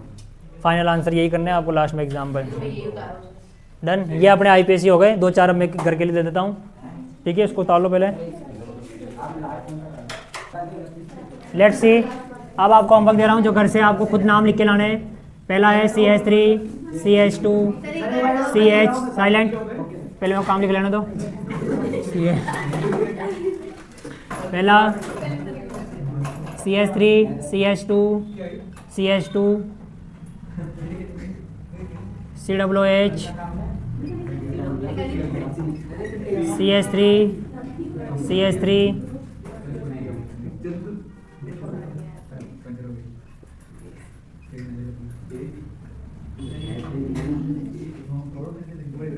CH3 CH2 CH2 CH2 CH2 CHO, मतलब 1 2 3 4 5, 5 तो कार्बन है और 1 CHO है। हाँ, वीडियो वाले आगे नहीं दिख रहा होगा तो वो बता दिया मैंने मुँह से। CH, यहाँ पर कर देते अपन इसको COOH। इनके नाम घर से लिख के लाना है उसी IPSC टॉपिक के, ठीक है। IPSC टॉपिक के कुछ क्वेश्चन करने जा रहे हैं जो आप नोट भी करोगे। CH3 CH double bond CH2, इसका नाम क्या है? तो अपन देख रहे हैं मैथ एथ प्रोप, तो एक तो हो गया प्रोप। अब डबल बॉन्ड में लगता है ईन, डबल बॉन्ड में लगता है ईन, तो इसका नाम हो गया प्रोपीन। प्रो प्लस ईन प्रोपीन। दूसरा एग्जांपल आपको लिखता हूँ, CH3 CH2 CH2 CH double bond CH2, इसका नाम बोलो, बोलो बोलो। मैथ एथ प्रो ब्यूट, और डबल बॉन्ड के कारण लगता है ईन, तो ब्यूट प्लस ईन, और यह बन गया ब्यूटीन। अब जिससे पूछो वही बताएगा। हाँ, अमन बताएगा। अमन, CH3 CH2 C triple bond CH, इसका नाम बता। कहा गया? हाँ सही है, सही है। क्या नाम बोला? 1 2 3 4 meth eth prop but, but plus triple bond के कारण लगता है आइन, और ये बन गया ब्यूटाइन, यानी कि ब्यूट प्लस आइन, ब्यूटाइन। समझ गए ये नाम? अगर यहाँ पर मैं ये हटा दूँ और इसको 3 कर दूँ तो अब हो जाएगा ये मैथ एथ प्रोपाइन। क्या बन जाएगा?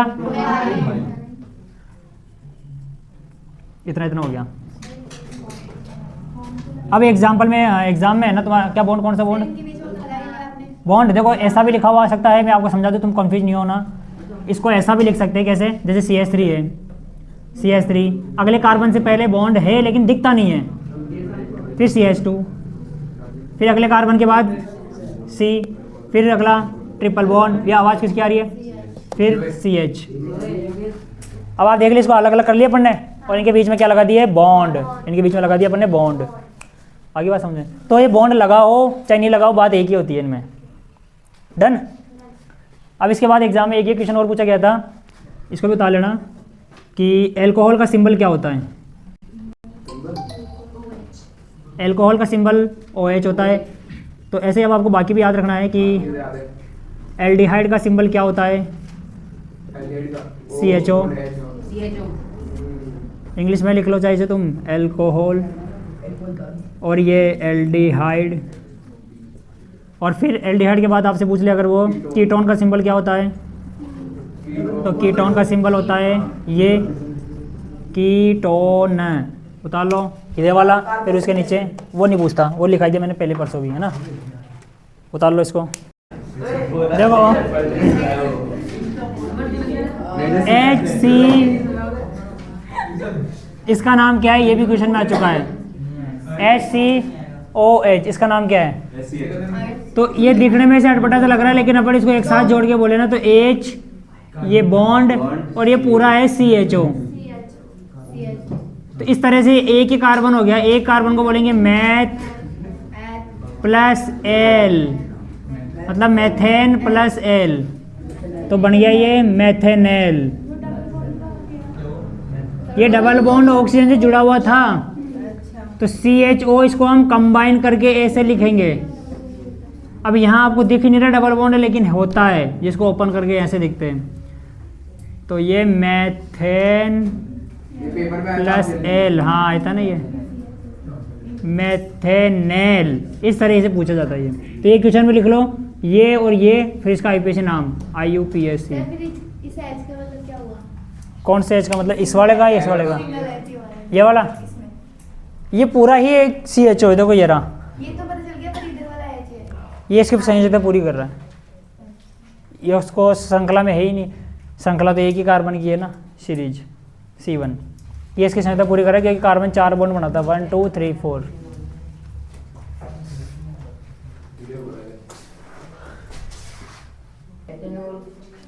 अब एक और क्वेश्चन है बोर्ड के लिए, इसको बोलते हैं बेंजीन। बेंजीन पूरी 12th क्लास केमिस्ट्री के अंदर आपको देखने को मिलेगा बेंजीन, बेंजीन बार बार। अब बेंजीन का फॉर्मूला क्या है पहले ये सुनो, एग्जाम में आ सकता है, C6H6। ये बेंजीन का फॉर्मूला होता है। अब बोले बनता कैसे है ये, तो बनता कैसे वो देखो ध्यान से। अब इसमें 1 2 3 4 5 6 कार्बन होते हैं। एक कार्बन दूसरे कार्बन से सिंगल बॉन्ड, फिर डबल बॉन्ड, सिंगल बॉन्ड, फिर डबल बॉन्ड, सिंगल बॉन्ड, फिर इस तरीके से। अब हाइड्रोजन कितनी है? 6 है ना, तो एक एक हाइड्रोजन जोड़ दो। अब इस कार्बन के गिनो कितने बॉन्ड हो गए, 1 2 3 4 बॉन्ड हो गए। इस कार्बन के 1 2 3, तो मैं सबके आगे लगा दूं एक एक हाइड्रोजन, तो इसको भी हटा के मैं ऐसे लिख दूं क्या, CH, तो फिर इसको भी लिख दूं क्या ऐसे, ये रिंग बनती है इसकी, रिंग बनती है इसकी। तो ये संरचना है बेंजीन की, याद रखना। अब ये डबल बॉन्ड जरूर नहीं इधर हो सकता है, ये एक बार इधर भी हो सकता है। कैसे? तो जैसे देखो 6 H बनाओ, CH CH CH CH CH, एक बार डबल, एक बार सिंगल, एक बार double single double single bond, ये भी बेंजीन है। ये सिंगल हो। कुल मिला के 3 सिंगल बॉन्ड बनाने, 3 डबल बॉन्ड बनाने। अब वो चाहे किधर भी हो, लगातार नहीं हो। हाँ। ऐसा क्यों हो रहा है? क्योंकि कार्बन 4 बॉन्ड बनाता है। तो ये कार्बन की बात करो एक बार, बोर्ड पे देखो सब, ये कार्बन 1 2 3 4 कितने हाइड्रोजन हो गई? 4 हाइड्रोजन हो गई ना, इसलिए 4 बॉन्ड हो गए इसके पास, तो कार्बन 4 ही बनाता है। अब अगर यहाँ पे भी तुम डबल बॉन्ड लगा देते हो तो ये बना दिया 5, 1 2 3 4 5, कार्बन 5 तो बनाता ही नहीं है, तो ये गलत हो गया। इसलिए हम 4 ही बनाएंगे। इसके लिए एक डबल एक सिंगल चलता है। ये होता लो बेंजीन का। आईपीएससी पूरी हुई। अब टॉपिक कोई एक्स्ट्रा क्वेश्चंस है वो अपनी प्रैक्टिस करो, लेकिन उस प्रैक्टिस से पहले इनकी प्रैक्टिस करो, फिर ही आगे कर पाओगे आप जो तुम्हारे डेस्क वर्क के अंदर जो भी क्वेश्चंस है ना वो सारे। अब अगला टॉपिक स्टार्ट करते हैं जो अपना है commercial properties of carbon compound. इसके अंदर पहला पढ़ेंगे अपन कंबुशन, दहन। अगला टॉपिक है अपना आईपीएससी जस्ट बाद का कंबुशन। जहाँ से क्वेश्चन आता है हिंदी में बोलते हैं इस टॉपिक को दहन। क्या बोलते हैं? दहन। जा बेटा सीढ़ी पे जा, ले इधर आ, एक बार इधर आ, खड़ा खड़ा खड़ा, फिर मैं छोड़ के आऊँगा वहाँ पे। इधर आ, जिसको ज़रूरत है वो बात करो, फिर यहाँ आके मैं छोड़ के आऊँगा जगह पे। तो देखो बोर्ड पे सब टॉपिक है अपने पास। सबसे पहले तो दहन बोला जा रहा है यहाँ पे। दहन का मतलब होता है जलाना, लेकिन जलाना यहाँ पर किसको? हाइड्रोकार्बन को। हाइड्रोकार्बन को जलाना। अब हाइड्रोकार्बन जैसे पहला मेथेन, जलाने के लिए कौन सी गैस सहायक होती है? ऑक्सीजन। तो जब आप मेथेन को जलाते हो तो 2 चीज़ निकलती है, कार्बन डाइऑक्साइड और वाटर, है ना। जब भी आप हाइड्रोकार्बन को जलाते हो तो कार्बन डाइऑक्साइड और वाटर यहाँ से रिलीज होता है। अब यहाँ पर हाइड्रोकार्बन जरूरी नहीं मेथेन ही हो, कुछ भी हो, कोई सा भी हाइड्रोकार्बन हो सकता है। येलो CH3 CH2 CH3, क्या नाम है इसका? Math eth prop. तो इसका नाम क्या बना? प्रोपेन। इस प्रोपेन को भी आप बर्न करते हो तो ये भी CO2 H2O देता है, लेकिन इसमें कम अमाउंट मिलेगा। जितना बड़ा हाइड्रोकार्बन उतनी बड़े अमाउंट में CO2 मिलेगी, उतने ज़्यादा रिक्वायरमेंट रहेगी ऑक्सीजन। और बोल 5 का क्या बोला? Pentane, CH3 CH2 CH2 CH2 CH3, क्या बन गया ये? पेंटेन। इस पेंटेन को भी आप बर्न करते हो तो बनता है CO2 प्लस H2O।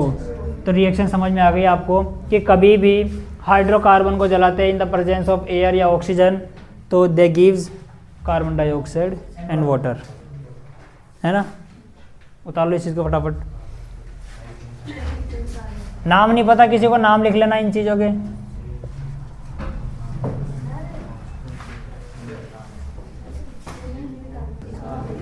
तो कंबशन के अंदर अब एक चीज़ और पूछी जाती है कि क्या कारण है कि जब अपन कोई भी बर्तन में सब्जी बनाते कुछ बनाते तो वो काले पड़ जाते हैं कभी कभी, है ना। तो इसका कारण ये है कि जब भी संतृप्त हाइड्रोकार्बनों को जलाया जाता है, अनसैचुरेटेड असंतृप्त को हाइड्रोकार्बन को जलाया जाता है तो उसमें से ब्लैक स्मोक निकलती है जिसके कारण वो कलर काला पड़ जाता है।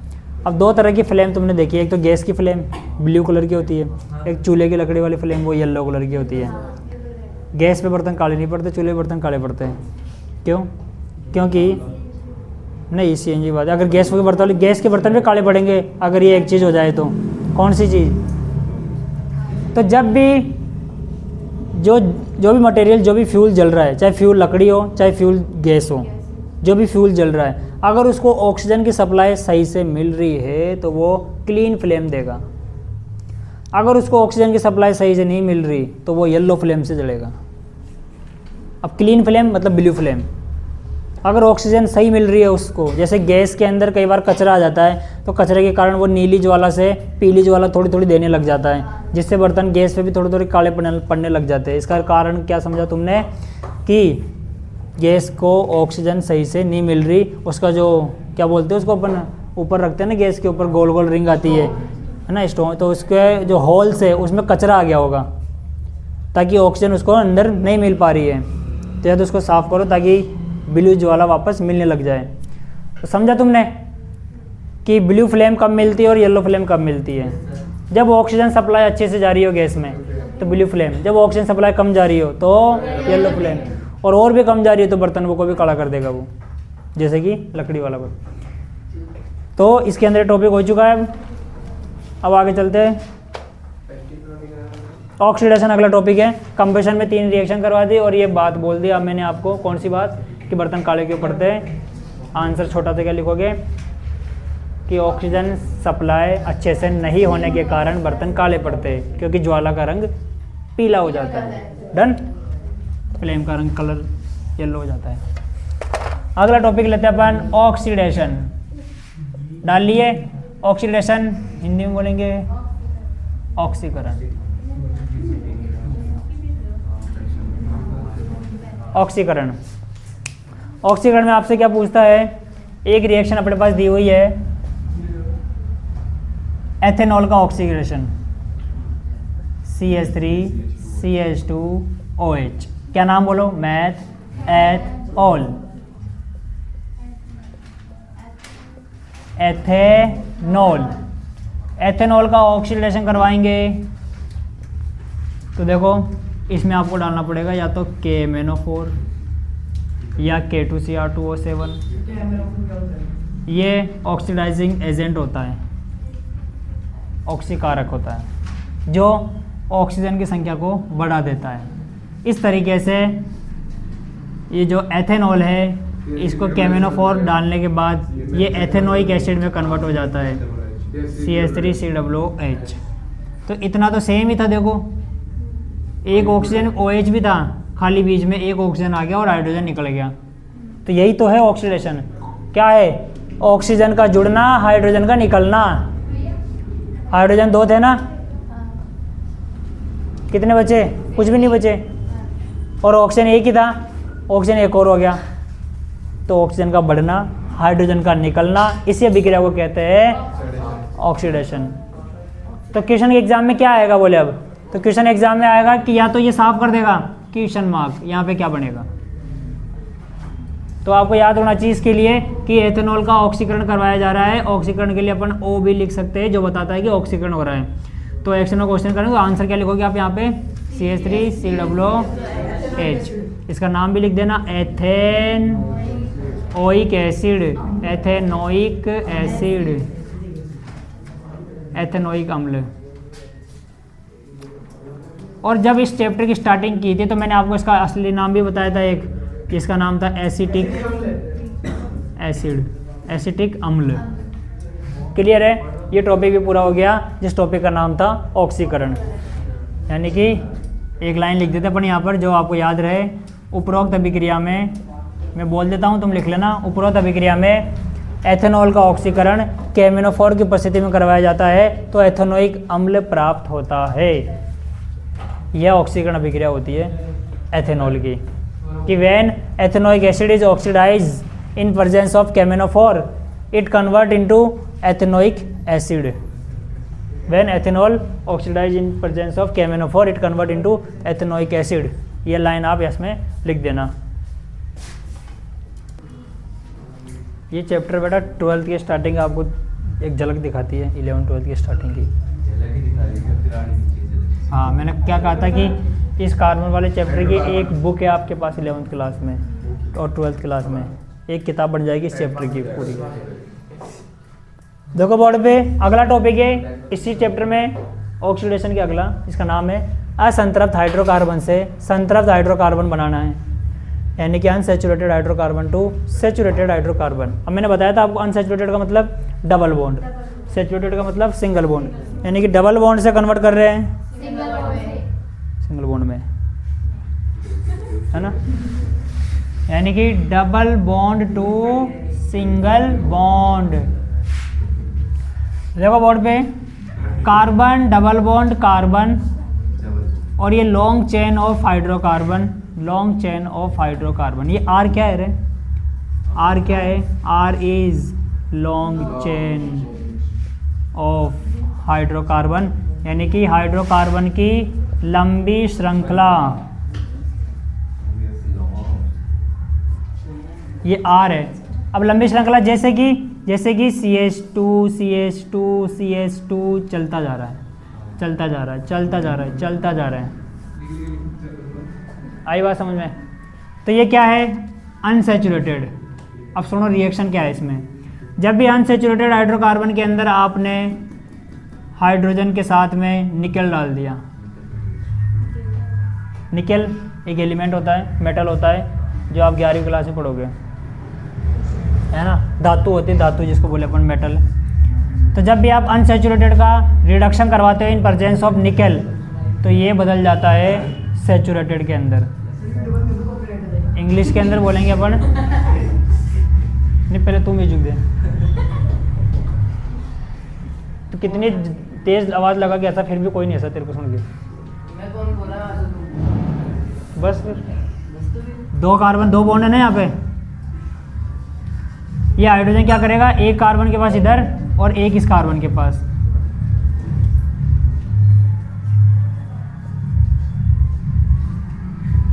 देखो इस तरीके से, ये नो चेंज, ये नो चेंज, है ना।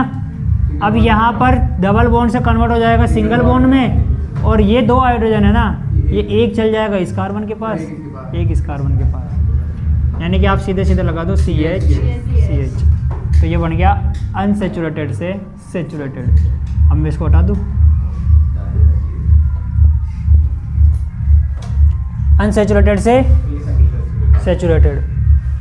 असंतृप्त से संतृप्त बनाने के लिए आप हाइड्रोजन के साथ निकेल डाल दो, संतृप्त बन जाएगा। यानी कि कुल मिलाकर जब भी आपको डबल बॉन्ड हटाना हो तो हाइड्रोजन के साथ में क्या डाल दो? निकेल डाल दो। दूसरी चीज़ ये है कि जो वेजिटेबल ऑयल होता है ना, वनस्पति तेल,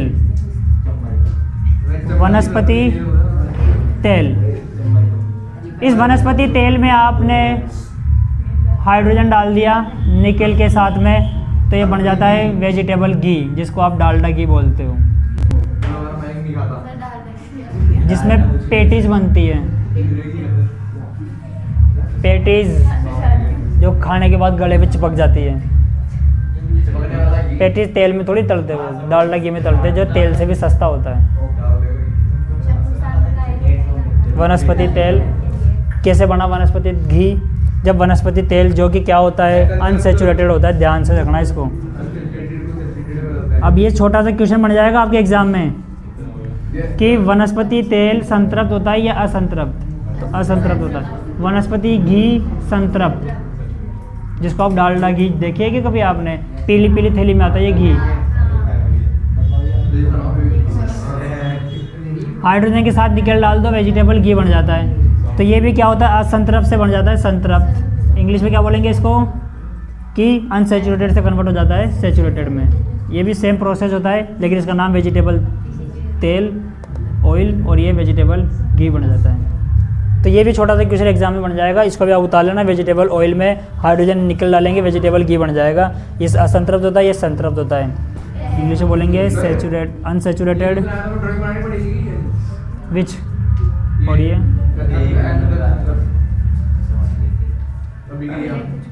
ये वाली।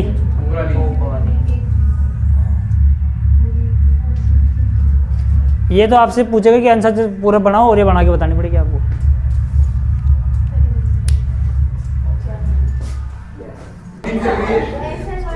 अगली रिएक्शन का टॉपिक है अपना कि रिएक्शन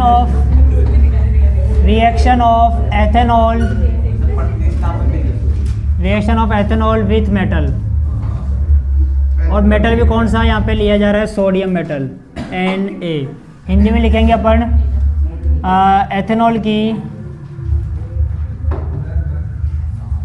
एथेनॉल की सोडियम धातु से क्रिया।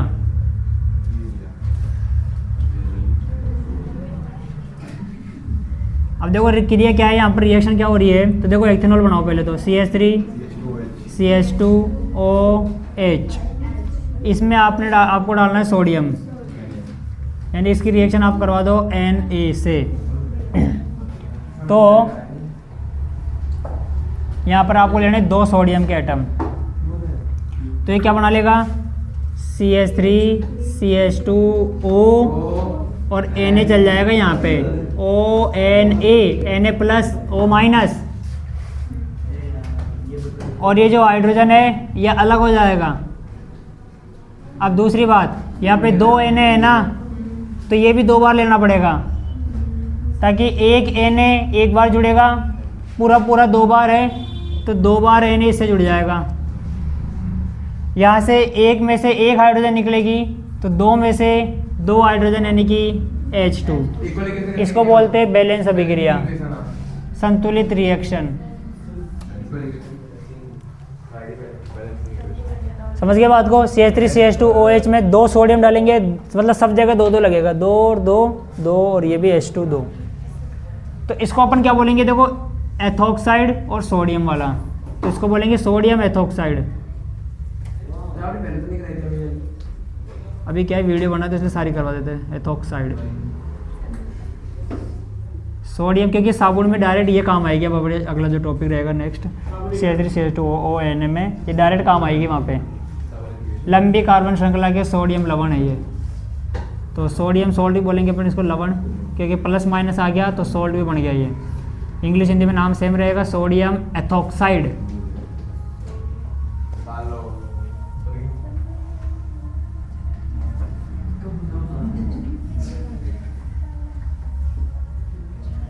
अगला टॉपिक है अपना, देखो बोर्ड पे, जब आपको टॉपिक का नाम ले देता हूं मैं कि एथेनॉल से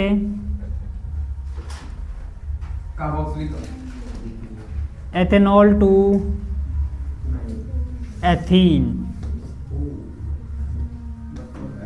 जो एथीन क्या है, अनसैचुरेटेड,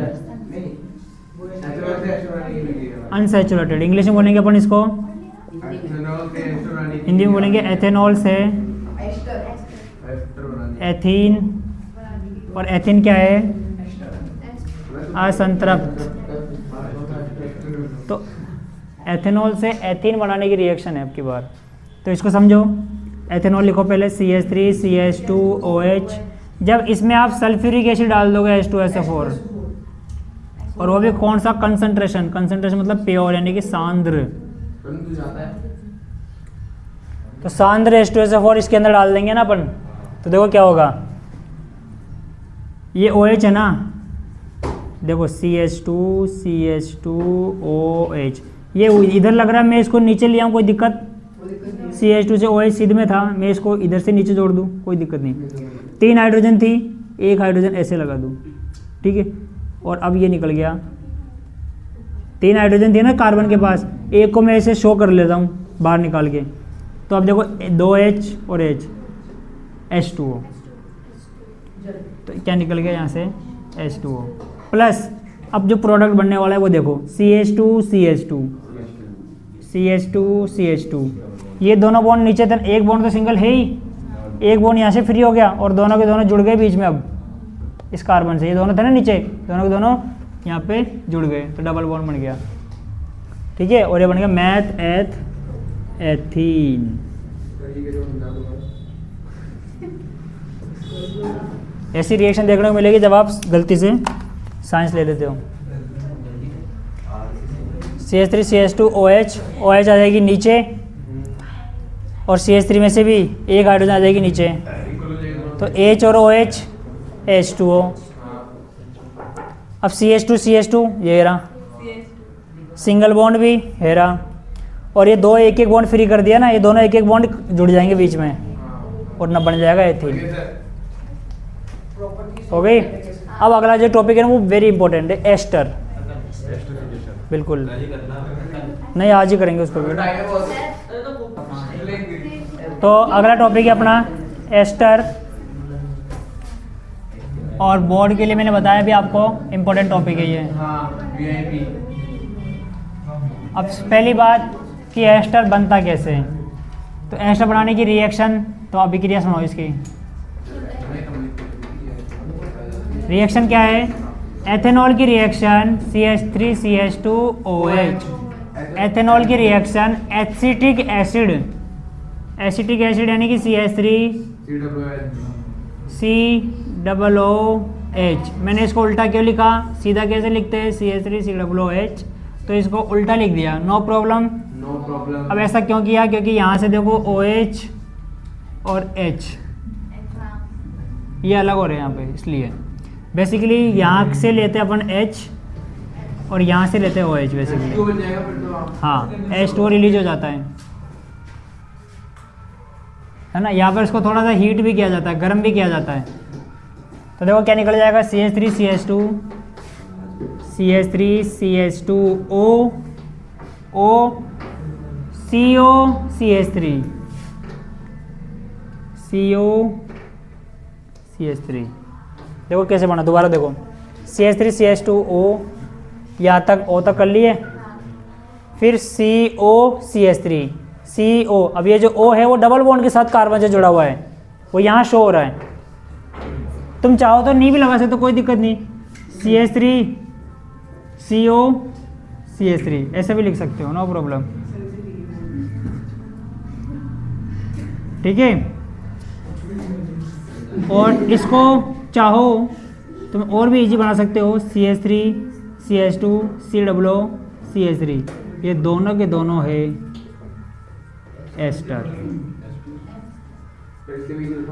क्या है ये? एस्टर। प्लस क्या निकल गया? OH और H H2O। अगर ये रिएक्शन थोड़ी थोड़ी भी 10-20% में समझ में आने लगी ना आपको, तो 12th 11th क्लास में यही चीज़ें बहुत सारी मिलेगी आपको। ये रिएक्शंस ऐसी बहुत सारी मिलेगी क्योंकि अपन को। तो कहाँ पर वो डबल बॉन्ड वाला जो था पहले, डबल O कहाँ से आया? देखो CH3CH2O यहाँ तक तो ये रहा, अभी सीधा जुड़ जाएगा अगले से OCCH3, सीधा ऐड हो रहा है अगले से। दोनों रिएक्शन कंबाइन होकर नया प्रोडक्ट बना रही है एस्टर। अब ये एस्टर क्या है, तो इसकी प्रॉपर्टीज सुनो। एस्टर में फलों की जैसी गंध आती है, एस्टर और स्वीट स्मेलिंग, द फ्लेवर बनाने में काम आता है, या परफ्यूम फलों के समान फ्लेवर गंध। बनाने में काम आता है। और दूसरी चीज़ है यानी कि स्वीट स्मेलिंग हो जाएगी इसके अंदर। दूसरी चीज़ है एस्टर के अंदर फ्लेवरिंग एजेंट,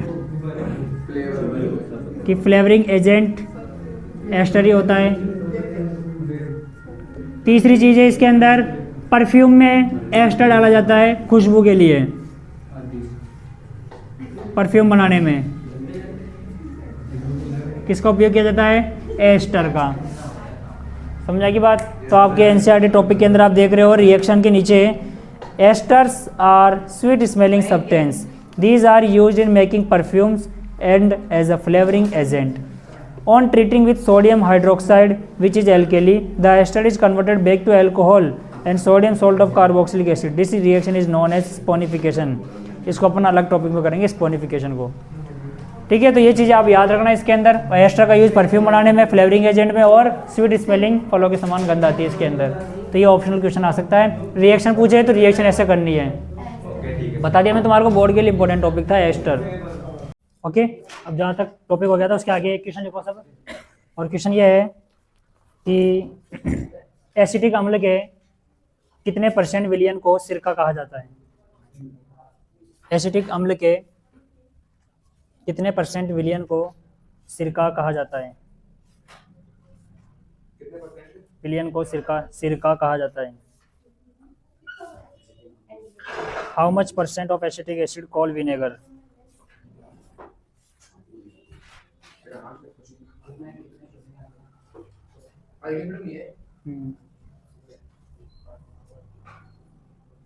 अगला क्वेश्चन लिखो। अच्छा, आंसर लिख लो इसका। 3 से 4%। 3 से 4%। अगला क्वेश्चन लिखो।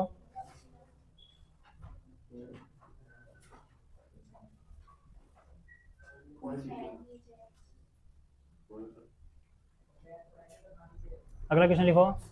ग्लेशियर एसिटिक एसिड किसे कहते हैं? हाँ, ग्लेशियर एसिटिक एसिड।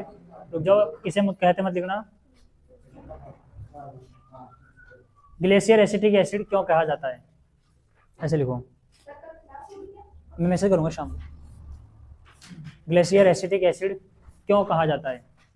और आंसर लिखो, why said to be glacier acetic acid. Glacier acetic acid हाँ, क्यों कहा जाता है? अब लिखो आंसर। एसिटिक एसिड का गलनांक 3 से 4%, गलनांक जो है 290 केल्विन होता है। ऐसे लिखो,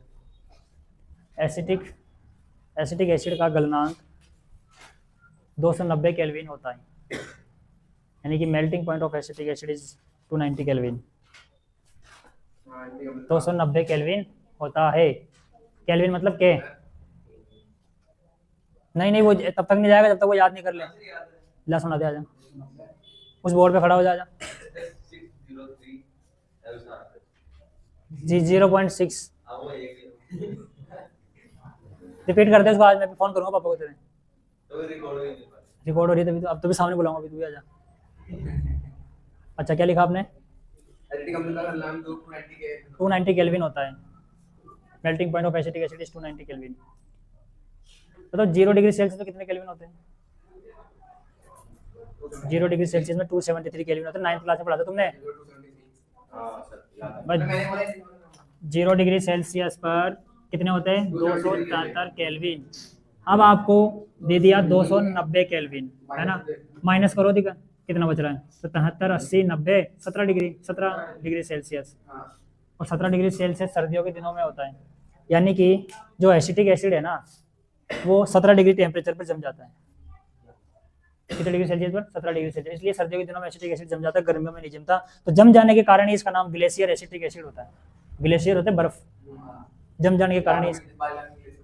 इसलिए इसके आगे लिखो कि इसलिए यह सर्दियों के दिनों में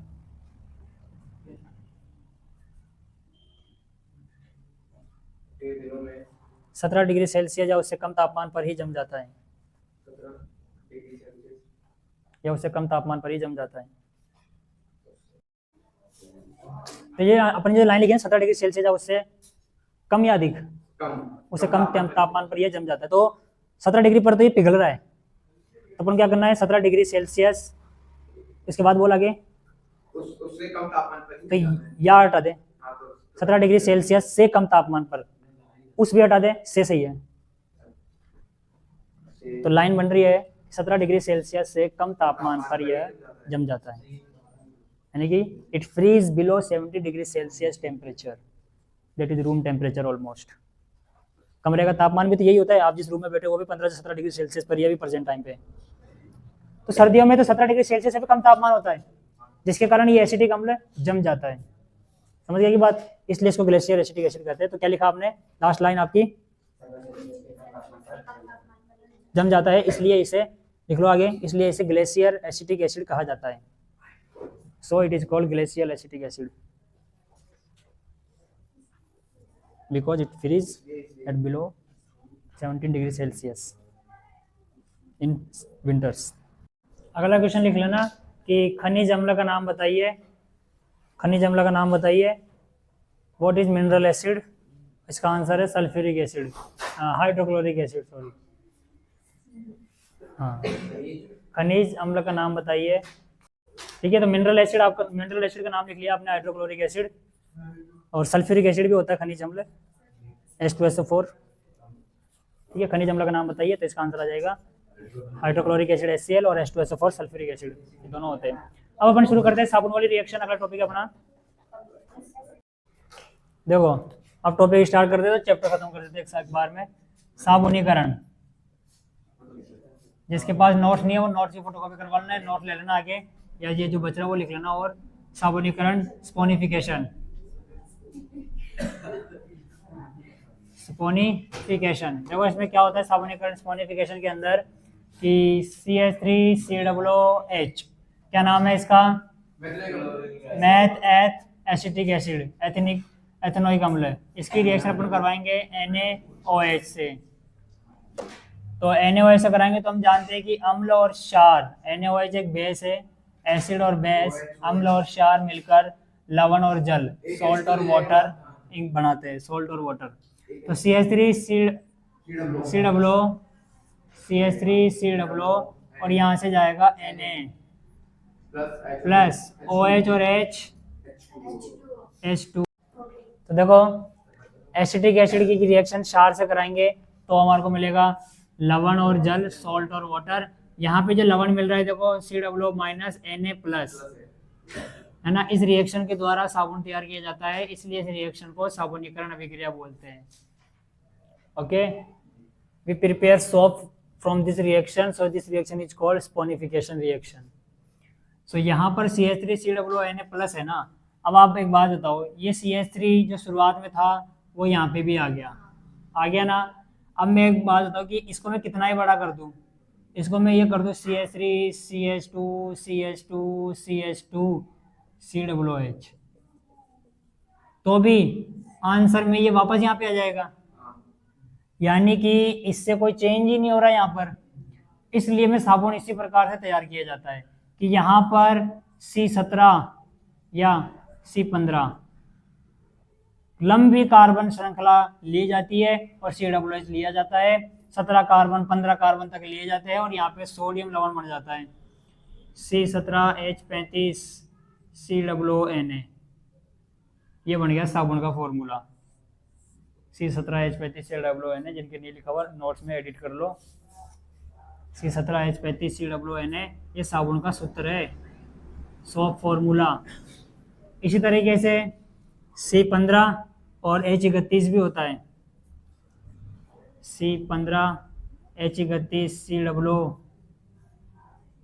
COONA प्लस।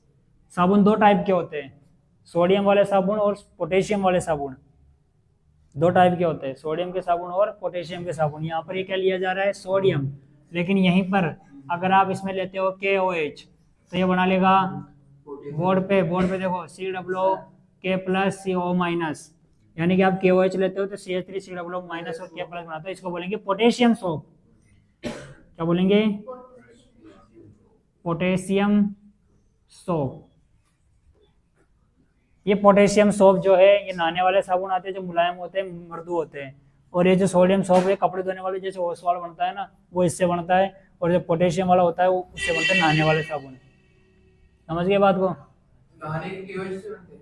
हाँ, पोटेशियम से बनते हैं नहाने वाले साबुन जो मुलायम होते हैं, है ना। बाकी स्मेलिंग के लिए तो उनमें डलते केमिकल डलते हैं, वो अलग होते हैं, ठीक है। और इसका जो पीछे का CH3 है ना, वो भी C17H35 या C15H31 हो सकता है।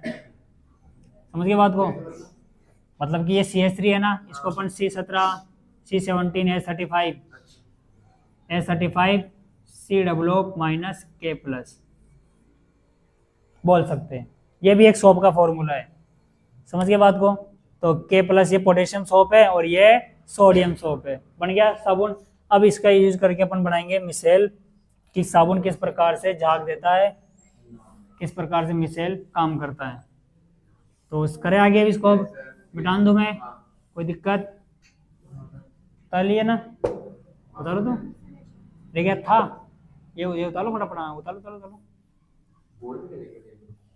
सोडियम, कोई इसका नाम बताएगा? ये इसका नाम बताओ। पोटेशियम सोप तो मैंने नाम बोला है इसको कि सोप में काम लिया जाता है, और कौन सा सोप, पोटेशियम सोप। लेकिन केमिकल नेम क्या है? तो CH3 COO को बोलेंगे एसीटेट, और कौन सा, पोटेशियम, तो बन गया पोटेशियम एसीटेट। पोटेशियम एसीटेट, ये फॉर्मूला बन गया पोटेशियम एसीटेट साबुन का, नहाने वाले साबुन का। सर CH3 COOH एथेनोइक अम्ल होता है, एथेनोइक अम्ल होता है और एसिटिक अम्ल भी होता है। अपने एसिटेट कैसे करते हैं? एथेनोइक अम्ल और एसिटिक अम्ल नहीं होता क्या? एसिटिक अम्ल भी एथेनोइक अम्ल भी होता है। तो एसिटिक से एसिटेट आ गया निकल कर, क्योंकि ये H नहीं है ना पूरा, यहाँ पे K है, इसलिए C15H31 COONA। ये नहीं लिखो तो ये 17 वाला याद कर लो, एक याद कर लो। C15H31। अच्छा क्या है, ये भी साबुन ही है कि साबुन 17 कार्बन से मिलकर ही बन सकता है और 15 कार्बन से मिलकर ही बन सकता है। लंबी हाइड्रोकार्बन होती है कैसे CH3 CH2 CH2 CH2 CH2 CH2 CH2 17 बार, फिर COON आएगा लास्ट में।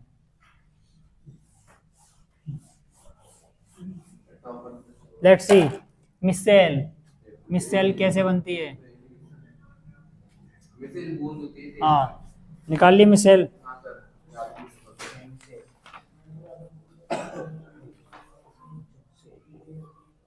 पूछ वाले बात। ठीक है, अब देखो बोर्ड पे सब, मैंने आपको क्या बोला अभी कि C17H35 COO minus Na plus, ये एक साबुन का फॉर्मूला है, ये साबुन है मतलब इसको आपने कपड़े पर लगाया, लेकिन उससे पहले कपड़े को गीला किया था आपने, ठीक है।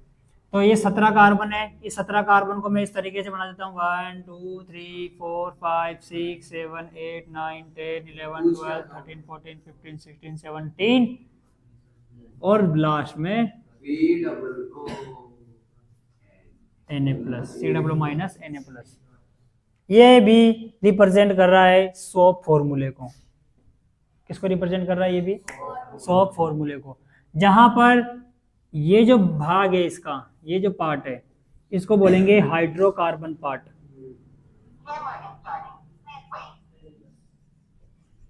हाइड्रोकार्बन भाग, हाइड्रोकार्बन पार्ट इंग्लिश में बोलेंगे। और इसको अपन बोलेंगे आयनिक भाग, आयनिक भाग, आयोनिक पार्ट। समझ आई बात? जब भी साबुन कपड़े पे लगाया जाता है तो ये जो हाइड्रोकार्बन भाग है ये जल के साथ अभिक्रिया नहीं करता, तो ये किसके साथ करेगा? वसा के साथ, या फिर तेल या मेल के साथ अभिक्रिया करता है। कौन करता है? हाइड्रोकार्बन भाग। और ये वाला पार्ट अभिक्रिया करता है, जल के साथ अभिक्रिया करता है, यानी कि ये जल से नहीं करता, ये जल का विरोधी। तो ये हो गया जल विरागी। और ये जल के साथ अभिक्रिया कर सकता है, तो ये हो गया जल रागी। पार्ट नाम ध्यान रखना सारी चीजें, जल विरागी और ये जल रागी। हाँ इसका वायर हिल रहा है इसका।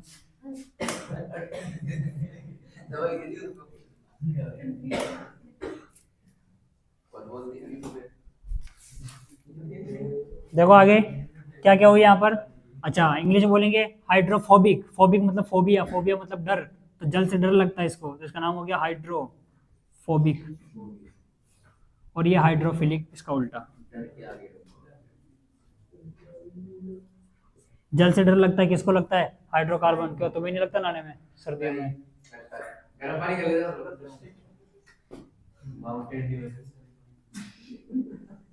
वो गर्म करती है क्या, या उसी से नहाता है? अच्छा उसको पीता है फिर नहाता है, पहले डर निकालता है ना माउंटेन ड्यू पीकर।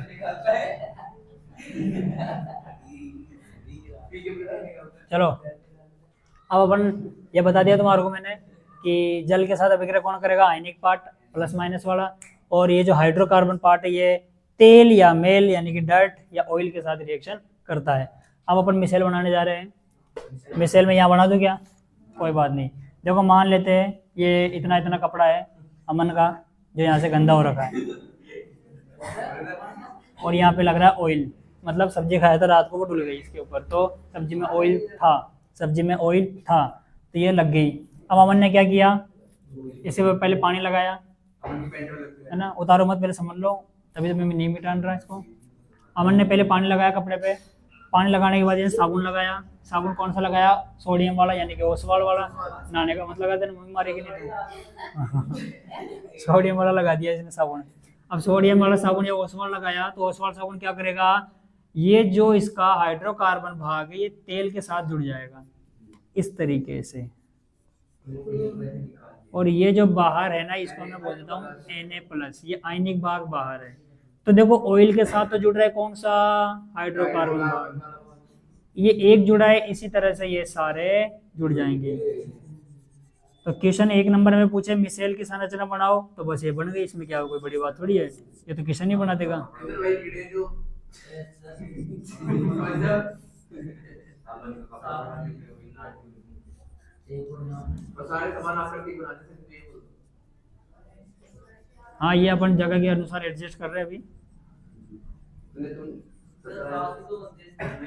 जरूरी नहीं है कि हम सारे इक्वल अरे साबुन ज़्यादा लगा दिया तो 12 बढ़ जाएंगे, साबुन ज़्यादा लगा दिया, अमन का है आखिर ये। तो आपको दिमाग में क्या रखना है, प्लस और मल्टीप्लाई, ऐसे बना देना है आपको, ठीक है। ये ज़्यादा पास हो गया तो ये लो दूर कर देते हैं।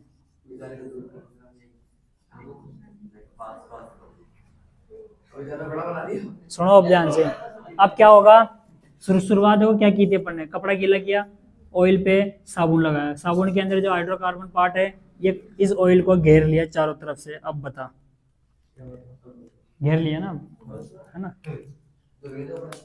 घेर लिया। अब आपने इसको रगड़ा अच्छी तरह से, इमल्सन क्रिएट किया, झाग उत्पन्न किए। झाग उत्पन्न करने से क्या होता है, ये और भी अच्छी तरह इसको ब्रेक करने लगते हैं। जैसे इस इतने बड़े ऑयल का इतना सा भाग ये ले जाएगा टूट तोड़ कर, इतना सा भाग ये ले जाएगा, इतना सा भाग ये तोड़ कर ले जाएगा, ऐसे इसको पार्ट कर करके ले जाते हैं। अब ये कहाँ गया, बोले ऊपर से भी तो ओवरटेक कर रहे हैं, वो अपन बनाए थोड़ी अभी, ये अपन ने बनाए 2D में, 3D में बनाएंगे तो ऊपर से भी अटैक कर रहे हैं, चारों तरफ से इसको घेर लिए। समझ में आई बात? तो ऐसे बीच वाला पार्ट वो ले जाएंगे, इस तरह से धीरे धीरे थोड़ा थोड़ा पार्ट सब ले गए। लेकिन लेकर कब जाएंगे, जब अपन लास्ट में कपड़े पर पानी डालेंगे। पानी डालेंगे H2O, पानी के साथ देखो पानी के अंदर होता है H2O जो बनाता है H+OH-। ये ले तो मुन्ना, ये ले H+OH-, ये किस में होता है, H2O में होता है, पानी में। माइनस ले जाएगा प्लस, और इधर मैंने बताया था आपको माइनस होता है, देखो ये रहा, ये माइनस ले जाएगा प्लस, मतलब कि ये जल में घुल सकता है। तो जैसे आपने पानी डाला, पानी के साथ ये चिपक गया और ये बाहर निकलेगा तो इसको खींच के लाएगा। समझ गए बात? ये बाहर निकलेगा पानी के साथ चिपक कर, और ये बाहर निकलेगा तो ये इसको खींच के ले आएगा। पूंछ है इसकी एक तरीके से, ये इसका मुंह है, और इसको खींच के ले आएगा और इतना सा पार्ट तोड़ के ले आएगा ऑयल का, है ना, और पानी के साथ बहकर निकल जाएगा। जैसा काम ये करेगा वैसे ही सारे करेंगे, और धीरे धीरे ये यहाँ से हटता जाएगा, हटता जाएगा, हटता जाएगा। समझ आई बात? ये है मिसेल की क्रियाविधि। किसकी क्रियाविधि? मिसेल की। और डायग्राम मैंने आपको बता ही दिया। क्रियाविधि जो मैंने बोली अभी मुंह से, वो क्रियाविधि में समझा देना। 2 तरीके समझाने के, पैराग्राफ बना के समझा सकते हो या फिर पॉइंट टू पॉइंट समझा सकते हो। सर्वप्रथम हम कपड़े पर पानी लगाएंगे, फिर साबुन लगाएंगे, पर ध्यान रहे कपड़े पर तेल लगा हुआ हो ऑलरेडी। साफ कपड़ा पे साबुन नहीं लगाएंगे वरना साबुन की और पानी की बर्बादी हो जाएगी।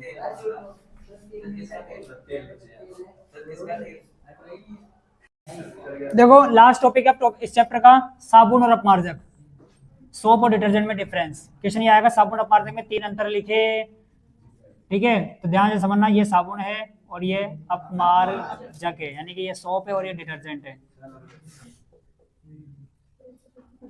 पहला, जो साबुन है ना, हमेशा मृदु जल में अभिक्रिया करता है, मृदु जल में काम करता है, मृदु जल में कार्य करता है। मृदु जल का मतलब मीठे पानी में साबुन हमेशा काम करेगा, यानी कि it only works in soft water, it only works in soft water.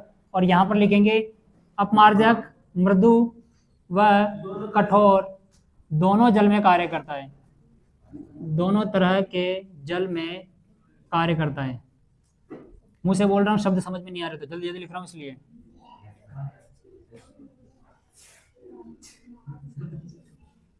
English में बोलेंगे detergent work in soft and hard both type of water. Detergent work in soft and hard both type of water. ठीक है, अगला point कि soap में अंदर क्या होता है। तो साबुन जो है, साबुन लंबी कार्बन श्रृंखला के सोडियम या पोटेशियम लवण होते हैं, यानी कि सोप्स आर लॉन्ग चेन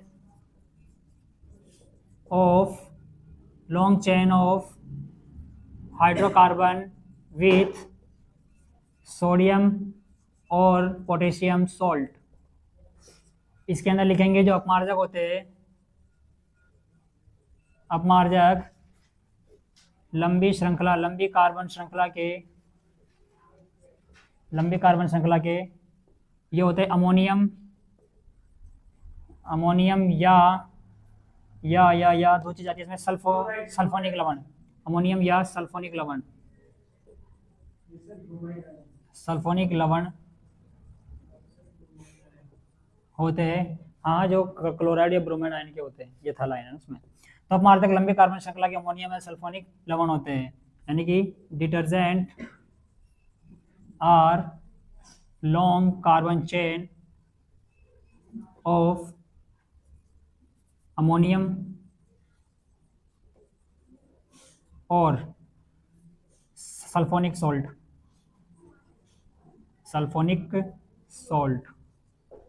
यहाँ तक लिख लिए।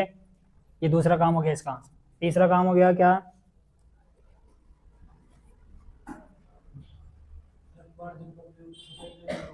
दोनों का सफाई में काम आता है। हाँ, तो ये अपमार्जक शैम्पू बन गया इसका, लेकिन साफ तो दोनों करेंगे ना। इसके शैम्पू हो गए, इसके साबुन बनते हैं। अब जो कठोर जल में काम क्यों नहीं करता उसका रीजन हम यहाँ लिखेंगे कि हार्ड वाटर में वर्क्स क्यों नहीं करता सोप। ठीक है, क्योंकि हार्ड वाटर कंटेन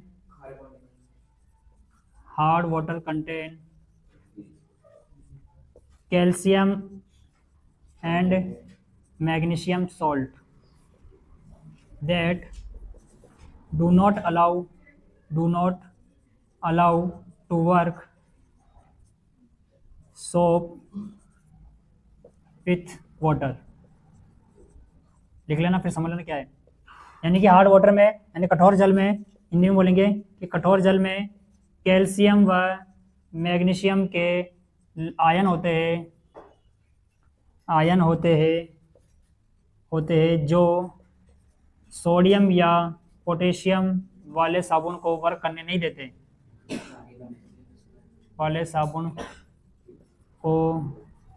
कार्य नहीं करने देते। और इसके अंदर लिखेंगे अपन क्या कि डिटर्जेंट का, यानी कि अपमार्जक का, पहले हिंदी में बोल देता हूँ कि अपमार्जक अपमार्जक में अमोनियम और सल्फोनिक लवण होने के कारण, अमोनियम व सल्फोनिक लवण होने के कारण यह कठोर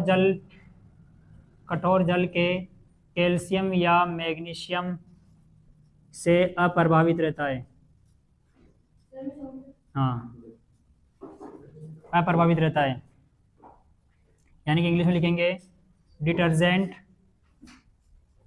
हैव अमोनियम एंड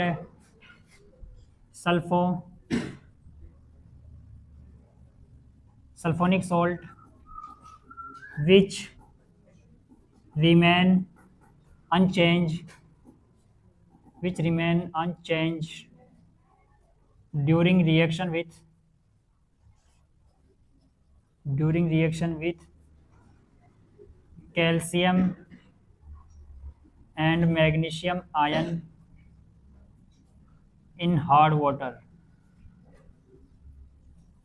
बस दोबारा क्विक रिवीजन फटाफट बोर्ड में देख लो कि सोप में क्या होता है। ये मृदुल जल से कार्य करता है, यानी कि सॉफ्ट वाटर से कार्य करता है, और डिटर्जेंट दोनों तरह के जल से कार्य करता है। दूसरी चीज, साबुन में क्या होते हैं, सोडियम पोटेशियम के सॉल्ट होते हैं। डिटर्जेंट में क्या होते हैं, सिर्फ और सिर्फ अमोनियम और सल्फोनियम लवण के सॉल्ट होते हैं, अमोनियम और सल्फोनिक लवण होते हैं। तीसरी चीज क्या करी कि कठोर जल के अंदर कैल्शियम मैग्नीशियम होता है जो उसको क्रिया नहीं करने देता। किसको नहीं करने देता? सोडियम या पोटेशियम को। कौन नहीं करने देता क्रिया?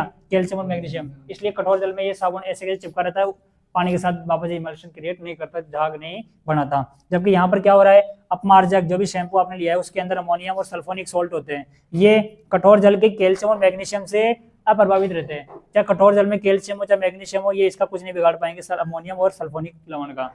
ये अपमार्जक आराम से हार्ड वाटर में भी क्रिया कर लेगा, कठोर जल में क्रिया कर लेगा। इसी के साथ चैप्टर का दी एंड। कोई टॉपिक अपन ने इस चैप्टर में नहीं छोड़ा। ठीक है, उतार लो इसको।